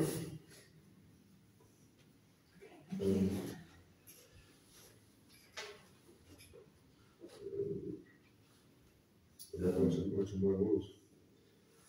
Recommendation for more support and donations can be provided. I think that might be in it, but to discuss and make a recommendation of the Day 25 is if that involves any money, because that's in the minutes that you've got below that. To discuss and make recommendations to join Nextdoor as a public service, which is Nextdoor on Instagram, which we've already discussed. And then you've got Just North Walsham, which we've already discussed. The picnic party we've already done. The mini music festival you haven't. I don't know if that's to do with us, but that's Saturday the 19th of July. Yes, well, I presume they'll have a cost for us for that. And then you've got the wellbeing and the trackside events, etc. But most of that. This is discussion about promoting North Walsham as a tourist hotspot. So that's visit Norfolk or visit North Norfolk, and to do an event in there, a proper. But you can do that free. Yeah, they would come and do a thing. Well, you could actually do your bits on that and send it to them. Yeah. Because it's like a press release. Yeah. They will put you onto the web page. Yeah, we've got an account for this. And all you're doing then is you're updating it as you put your new events on month by month. Or you put the whole lot in as an event calendar. Does that make sense? Yeah. I think sometimes people do actually look at it, because I think last year I did get an email from somebody. So, well, I think last year I asked them to contact. Okay. Right. Yeah, okay. So I think that's probably everything on that. Item 11, where we have a health and safety audit done on the workshop and so on. Paul, did you want to speak on that? Yeah, I think it's be helpful just to have a bit of background there. So, when the reasons that the council will be aware of has been more actively managing the ground staff, and as a result of those interactions, there was some quite dubious practices historically that came to light. So as a result of that, that's why we did the health and safety audit. So that came through from Corona. We've been through it at DNA, and I've done a bit of a rank analysis of it, so that pulling out all of the issues with it, and then listing down what actions we're proposing to take. I think from what I've heard tonight and the actions I was already aware of, probably 50% of the things that were picked up by Corona have already been dealt with in one way or another, so practices have ceased. Like, we're not transporting the excavator on an incorrect trailer, we're not overinflating tyres, we've stopped using equipment that doesn't have any safety certification or has potentially been maintained by staff that aren't actually suitably qualified to be able to do that. So a lot of that work is already done, and then things like the electrical testing have already been picked out and matters have been put in place to resolve those. So I think, yes, there were some things that needed dealing with. I think it was timely that we got on top of it. We now have a plan to work it through, and I think most of the things that are still outstanding will be dealt with over the next month or so. So just to bring it to your attention, to highlight that, you know, we did have those issues, the practices have ceased, and we put things in hand to rectify some other issues with it as well. Can I just confirm that all vehicles are having a service, even the little push ones are just gone to the garden centre just to have a look over. The tractor's already been done, hasn't it? The digger's been done. Large out front. Yeah, it's more effective use of ground staff's time to get on with grounds work rather than maintaining machines. I mean, I think we just have to be very grateful that not doing some things correctly is not going to any injury to the ground staff or to the public. If it had done, we could well have had some difficulty in our insurers paying out to cover any damages or costs because we weren't following good practice. So there is a consequence. So that's why these things, although I can easily understand why people say, well, why do we have to do this and that? Just ticking the box. The fact is, if you don't do it correctly, then there are serious consequences for these councils. The disheartening thing about this, and Wendy's fully aware, and so is Bob, and so is Lucy and Mal, is that I did an audit on the whole of this workplace over 2 years ago. And I pulled up the head groundsman at the time and gave him a report of what was wrong, where it was wrong, how to improve it. And it was only when Wendy called me in to have a discussion, she said, have a look at that, and how many of those did you pull up 2 years ago? All of them. Yes, I know. Look, see, it's not a satisfactory situation. No, I understand. It's just disheartening that 2 years ago I put a lot of time and effort out of my own, you know, and my advice by individuals or others was totally ignored. No, and I think it's just regrettable. And it's just very, as you say, it's very disappointing. All I can say, we are where we are, and we now have to sort it out. I mean, I'm not health and safety trained. I haven't got my iCosh, but I think I might want to get my iCosh managing safely. I think there's twice that you want to do that.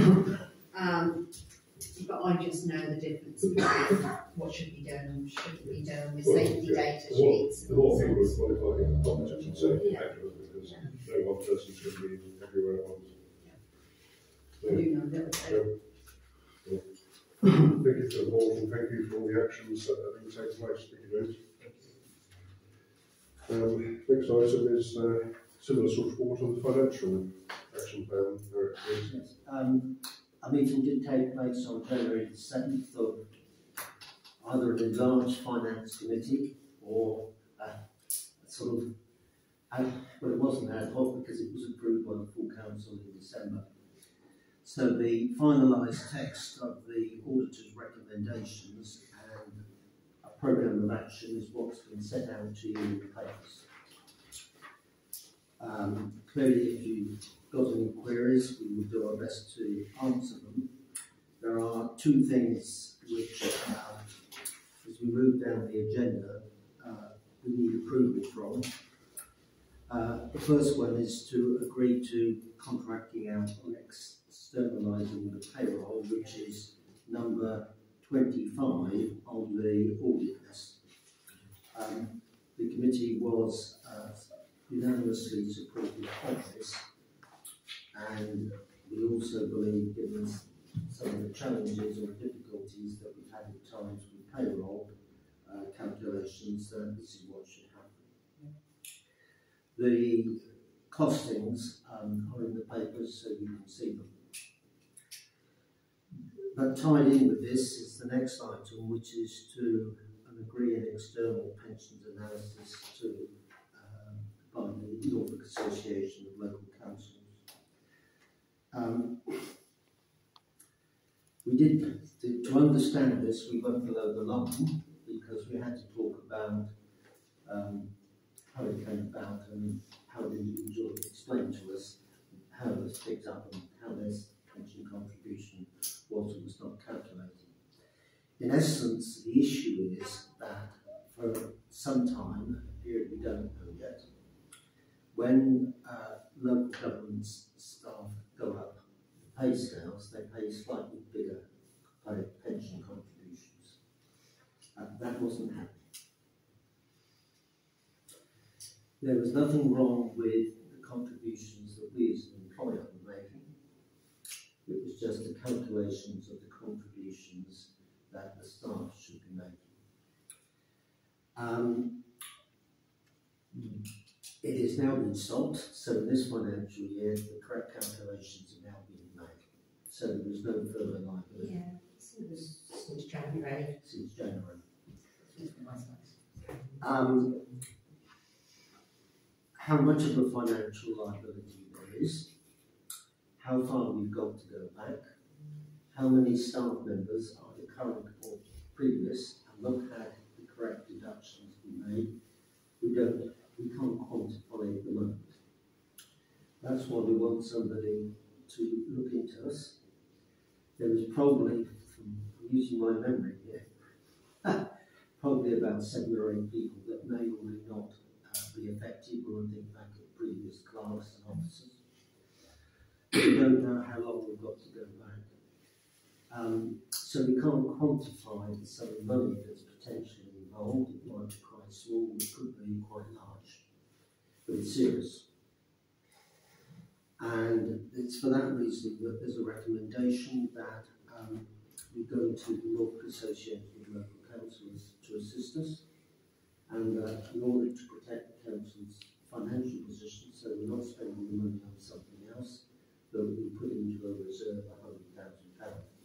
It may not be anything like that, but I can't, when it was all explained to us, I don't think there was anybody sitting in the room that was unaware of the seriousness of this, of what's being found in this situation.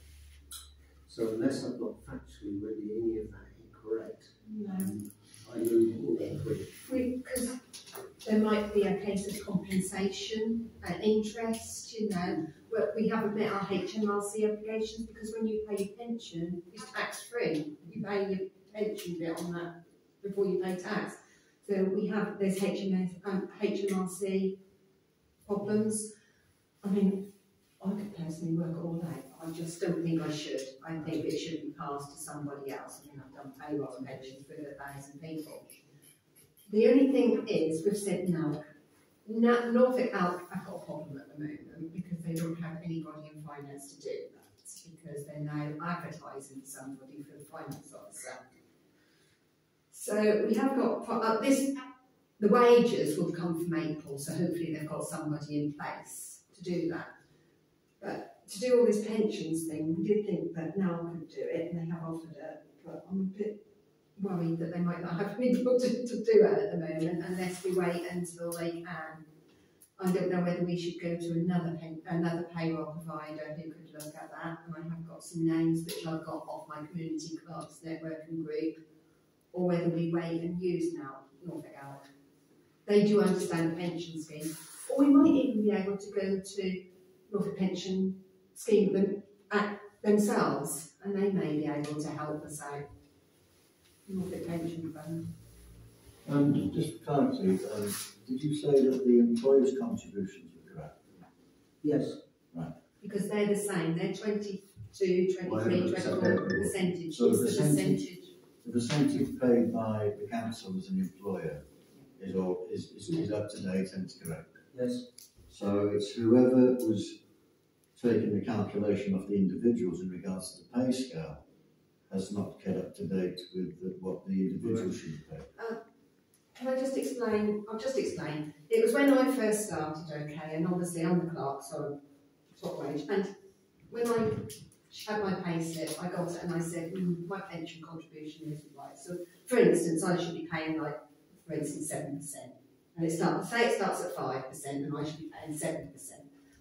So I said, my pension, and I'm not blaming anybody because they didn't know, they're different, but I said, my pension should be paying 7% of my salary to my pension. And they said, no, I've been told that you have to get up to that 7%.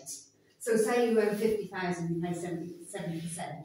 You have to earn up to 50%. As soon as you've earned 50%, Your employee contribution and it is goes on based on the original percentage, which is the people's pension set at 4%. Yes.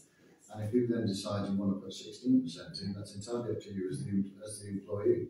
So when my payroll, they started off at 5.5%, which is the lowest, and that was going on how much you earn. And it's when you reach that. As long as what I would suggest is that we perhaps, in the light of the fact that now may or may not be able to assist us, that because we need to get on top of this, that you make inquiries with NELP, but you also look at other potential providers that is delegated to me as Chair of Finance with yourself to look at other potential suppliers, and we make a firm recommendation to full council in February. So we don't know how much it will cost them to do the work because they don't know how much they've got to do. One of the things is that we will have to provide some kind of budget or cap which enables them to do the necessary research or preliminary inquiries. I just think how we long have is to a piece of pay. string? Well, having once sat on a pension trust where we had difficulties about non-payment of pensions for people that got lost over the years, it can be quite a considerable business. And all we can do is to say this is the problem, get them to make the necessary preliminary inquiries about what work could be involved and come back to us. But I think that you can't set a budget. I just think you need to get it done. Well, we have to get it done. I'm talking here about within that 100,000, how much potentially we would have to pay the consultant, whoever it is, to do it. But we would have to bring a firm recommendation back once we know. But we need to get on with this and to find somebody suitable. I mean, if now can get on with it, fine. If they can't, then we need to find somebody else. Whoever does it, if they come and visit you and look at the records on screen so they know what the rate is, then they can probably give you a better idea. But they don't know how far they've got to go back. I mean, Well, it could go back years. So we just don't know. Can we do anything to dip test previous years to establish a point where it was being done correctly, which would then give us some idea of how many people are involved, because without employee records there, which will then lead us to a point where we can brief these people better. I mean, I probably could go back to the previous, because it would probably be clerks, probably, so I could probably go back to... You're probably talking about going back to the two previous classes. Yeah, and just check theirs. I'll do a sample test on theirs. Anecdotally, you've got some information around who told who that that was the way to do it. So we go back past that to see whether it was done properly. It's got to be at least 5 years, hasn't it? Because there's the biggest crossover of. Well, that was 2021, wasn't it? And Julie became prime. Yeah, we need to go back and do, you know, I'll check on person each Julie month, going back. Okay, I can do that. Another thing, of course, just to say is that, of course, there's people have had more money than they would have otherwise done in their pockets. Yes. But they've paid more tax and they've contributed less to their pension. So there's a whole smorgasbord of issues here. But also there was payrolls, wasn't there? Because I can remember before I was even employed there, I came in to help with the wages that was all paid incorrectly. So that is all affected by how much people pay, because they all have backdated. So it's got to be pre-Julie then. Look, some of the police suspected it. We don't know. We suspected to strike. Yes. We don't know how far we've got to go back, and we expect the practice transcends a number of officers of the council. Yeah. So it starts right up to the period before Wendy's arrival, but it goes back a whole range of years, and probably before even the finance officer at the time when Wendy arrived was even here.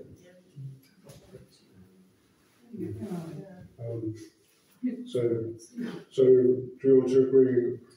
We need to bring those actions separately, right? I suppose we do. 12.2, you need a proposer and a seconder. I would propose the whole of paragraph 12 be accepted and pursued at the earliest opportunity. That's including 12.1 through 12.4. All in favour of that?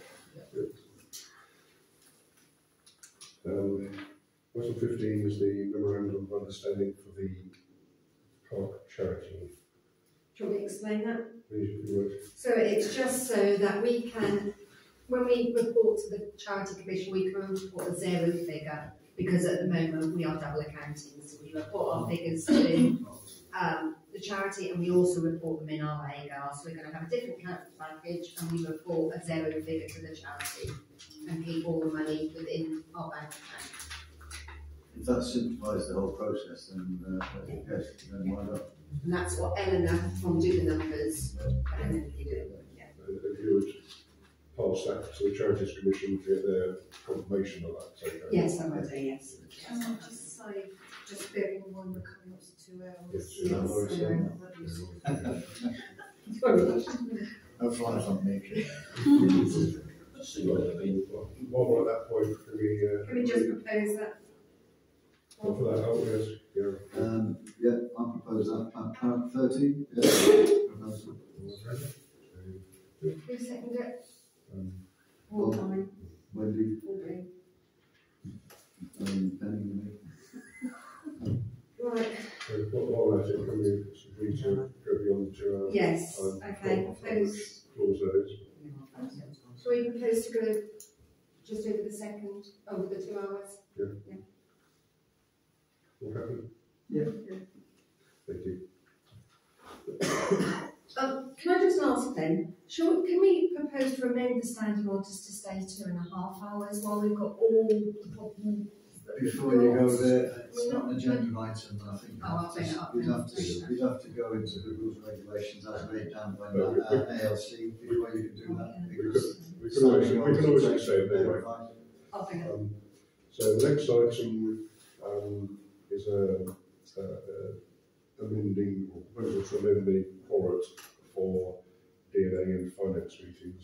The problem we found is that the quorum was set for meetings based on a fully staffed committee, which we haven't got. So we did discover that the quorum for DNA was 5 people and there's only 4 people on the committee. So, so the proposal is to amend it to half of whatever the current membership is plus 1. So for the 4 people on the DNA, it will be 3.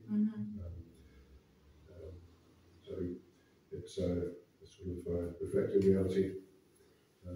So it's not reflecting your standing orders in regards to review, annual review of policies and procedures which take place every year, unless you've got extenuating circumstances to say otherwise. Well, we can still amend it anyway, it's an actual amendment. There's no restriction on changing. Unless we get somebody, maybe our new council would like to go on to the DNA committee. I mean, the problem we've got is committees can't function. So it's extenuating circumstances. And it's really frustrating when we have to do that. I mean, to have a finance meeting, you prepare for it, the officers do, I do, and then suddenly find in front of you, you're not for it. I mean, quite frankly, it's just utterly frustrating. I don't want to be bound down by fiddling around, well, we can only do this once a year. There's extenuating circumstances. But that means you could end up changing it 3 or 4 times a year. Well, look, we can't function. Well, that's not down to the fact of the committee, Eric, that's down to the fact we haven't got 16 council members. One at a time, direction.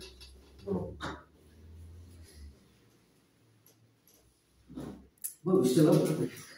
No, we still haven't. So while you're looking for that, Helen, I don't know if you've been interested in being on the Development and Communities Committee, which is the one that looks after sort of... There's no begging whatsoever. No pressure. I think it's every other month. Okay, yeah, I'll maybe do that. Yeah. Thank you. Yes, an 8 o'clock. It's finance, okay? I mean, I've got trouble with finance, I think, potentially. It says appoint members to the DNA committee vacancies. Yeah. There we go. We've now got 5 people on the committee. But it was 5. Yeah, but that still means we've got to get everybody at a meeting, doesn't it? Well, just make sure we get everybody at a meeting. Okay. We're also going to need an additional person on finance. Because... Yeah, someone's got their hand up. Which one's got finance? I volunteer if it helps. Yeah, I think... It helps the business get. I just want to function. That'd be good. And does anybody else want to go on the DNA meeting? On the DNA committee? No. Paul B. wants to go on finance. I am a figure man. Oh, that's the thing, sorry about committees or whatever. There was a meeting held, an extraordinary, which wasn't quite finance, it was a finance plus meeting a couple of weeks ago. If you look at the minutes of the previous meeting, my name was mentioned in that, and yet I wasn't invited. Just like mention. I'll check. Well, I did notice it in the minutes, yeah. Is that the extraordinary meeting? No, that was the finance. The first meeting after the 5th of January, I believe, which would have been the 6th, no? I know I only came back a holiday on the 5th, but I wasn't made aware of the meeting on the 6th. So I couldn't attend because I didn't know about it. Thank you.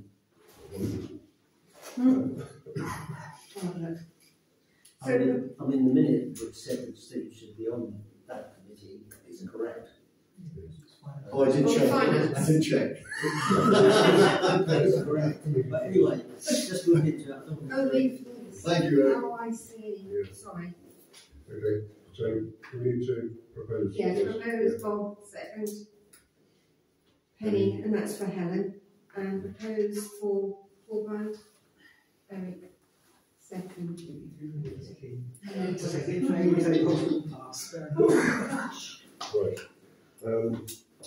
We've got to, wasn't it? So the item 16, the DGA audits of. Do you want to go back one, Bob? 15. Work nest. Part 2. Part 2. Oh, yeah, sorry. Part 2. Yeah, so we've got a DGA assessment done of the workshop building, 2 buildings in the chapel and this building. I think I'm right in saying it didn't highlight any major things. There are some minor things that we might consider doing.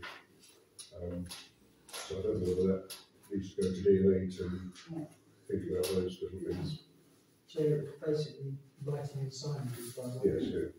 It is a lot of standard the comments would say with each one, weren't there was an element of cut and paste going on. I think it was. When you read through it. But only points. Yeah, I did see a few similarities. So, yes, so if we pass that to the array. Yeah. 17, the cost for IOS training. So this is the training you're talking about. Yes. Which was fairly well organised, I thought. Yeah. So that would be, I think it was for him to come to us rather than us be. 1,500 quid for 2 to 5 candidates, if I remember. Yeah. Yeah. So who would have doing that? Well, myself and James, I presume. Me and James. I don't know whether the other groundsman should do it or just Michael Buller maybe. What do you think, James? What do you think, James? I think everyone should be asked for further training. We've undertaken some new training as well in June as well for cemetery memorials and safety. He's quite astute on quite health and safety. I think he'd benefit from it really, another training. You're looking at the level of IOSH is basically supervisor level, general foreman, working foreman level, office manager level. That's the level that IOSH is actually aiming at. And it was, to say, if you don't know it, it's the Institute of Occupational Safety and Health. And it is a very, very good course to go on for anybody who wants to even pursue it to the next level of NEBOSH, because it's a very good learning curve. But it will give a manager, a supervisor, a general foreman, a very good working knowledge, hands-on, with full information received in modems of the whole aspect of health and safety. And I'd recommend it if you're in a position of that level, then crack on, because it's every day is a learning day. So, are we recommending the managing safety 3 days plus project? Is the one. I can't even see that because my phone's just going blank. Thank you. You've got to do the 3-day one. Yeah, and we're then coming to us. Well,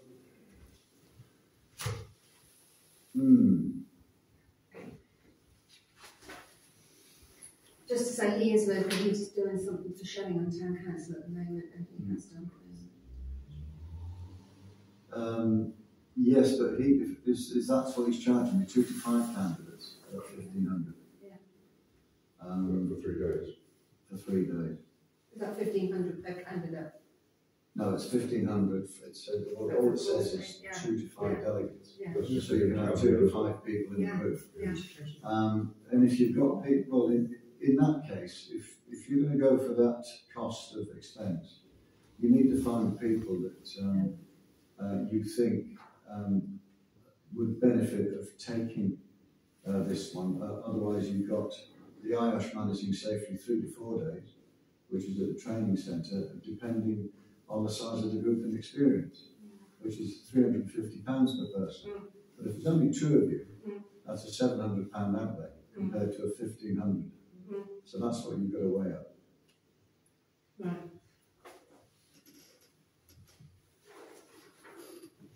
So which one are you going to...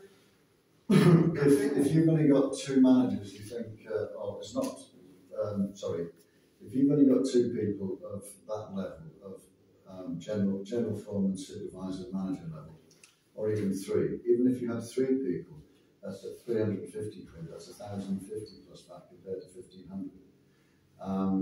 And that's why they aim it at 2 to 5.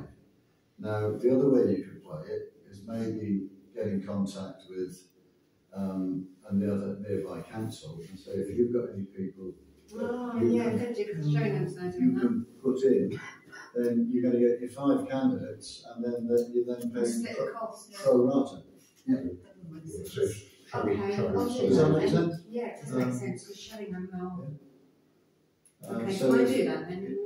Well, I think it might be beneficial to the whole workforce. And then you see if you can fill the 5 spaces and make it beneficial and cost efficient. Yeah. Okay, yeah.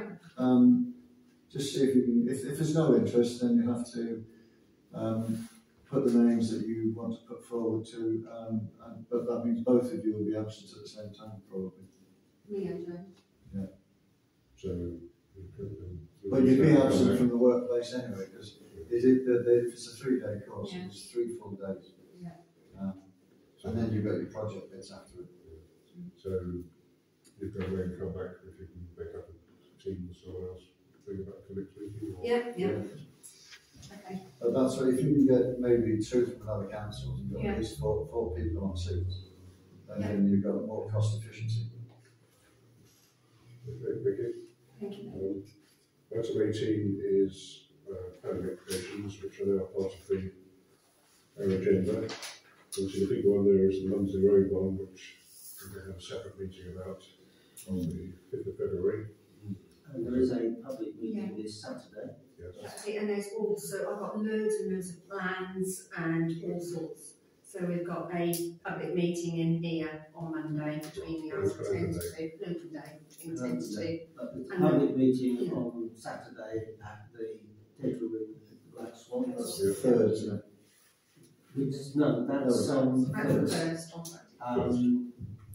And that will provide detail of where we are and what's now got to be done, as well as providing some context and overview from the Member of Parliament about the situation we now find ourselves in. And I've been, in a personal capacity, been asked to chair that meeting. So I can share the one that was here. So I'll share that one. Then what has to be understood, of course, they did indicate it when they were here, but I'm not sure it was fully appreciated, is that they came to us asking for us to agree that this area at the top of Mumsley Road should be changed from agricultural countryside to residential. What they've now done, they're not going to wait for that, they're now going to go straight for a planning application, because they argue because there is not enough land that's been allocated at the moment for housing across the district, therefore the rules have changed, and unless there's a good reason, they can build there, even though it's still countryside. So the name of the game has changed a bit. So that's what's going to have to be explained on Saturday, but we also have to understand that as well. But of course, in the current plan, the land is still allocated as agricultural countryside and not for residential. Anybody notice how many houses have recently gone up for sale on Mumsley Road? Wouldn't surprise me. I think you'll find there's 3 on the same side of the street in the last 10 days. Wouldn't surprise me at all. But, you know, yeah. We'll discuss that. Also, when we meet on the 5th, but also have the feedback from the meeting on Saturday. Given that we'd agreed not to go there, I just feel pretty upset for the residents. We've got 2 small applications for works at Burton Avenue and Nelson Road. Does anybody have any comments on those? No objections, yeah. No. And the Sainsbury's one is to do with change of hours for deliveries. We recall there's a lot of public complaints about noise on late night deliveries into the service yard.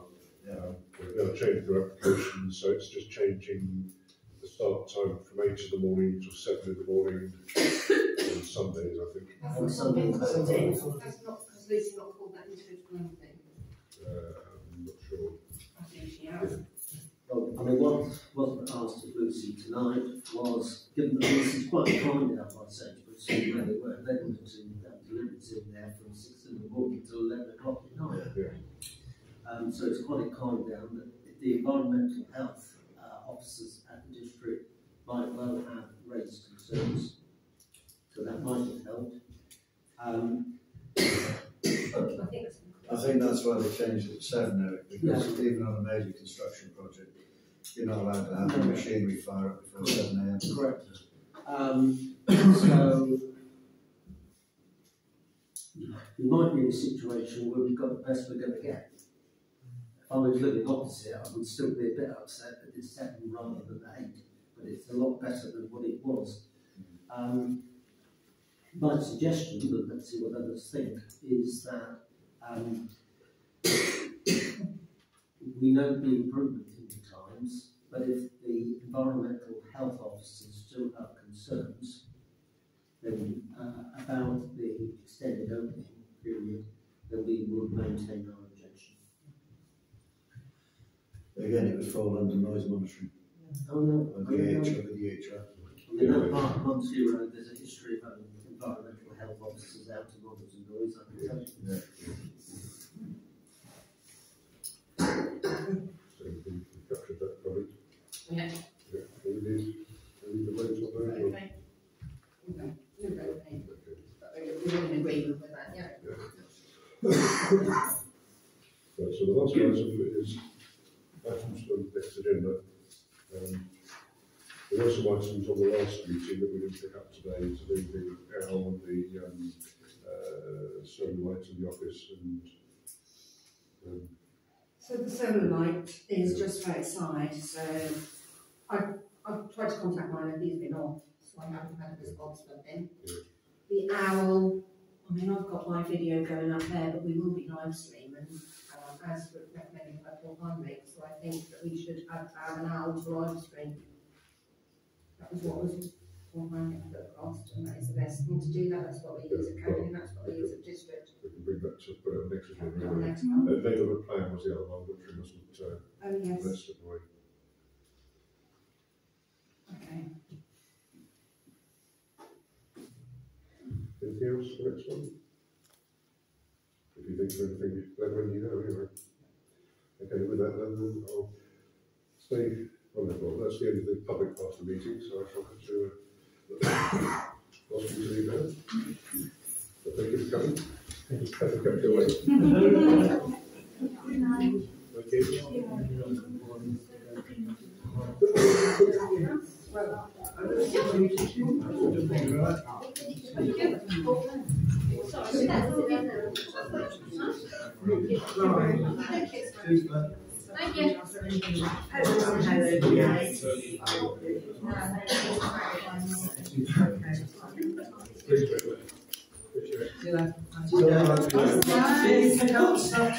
Good night, guys. Yeah, good collected all that. It was a little bit hidden, wasn't it? Yeah, the issue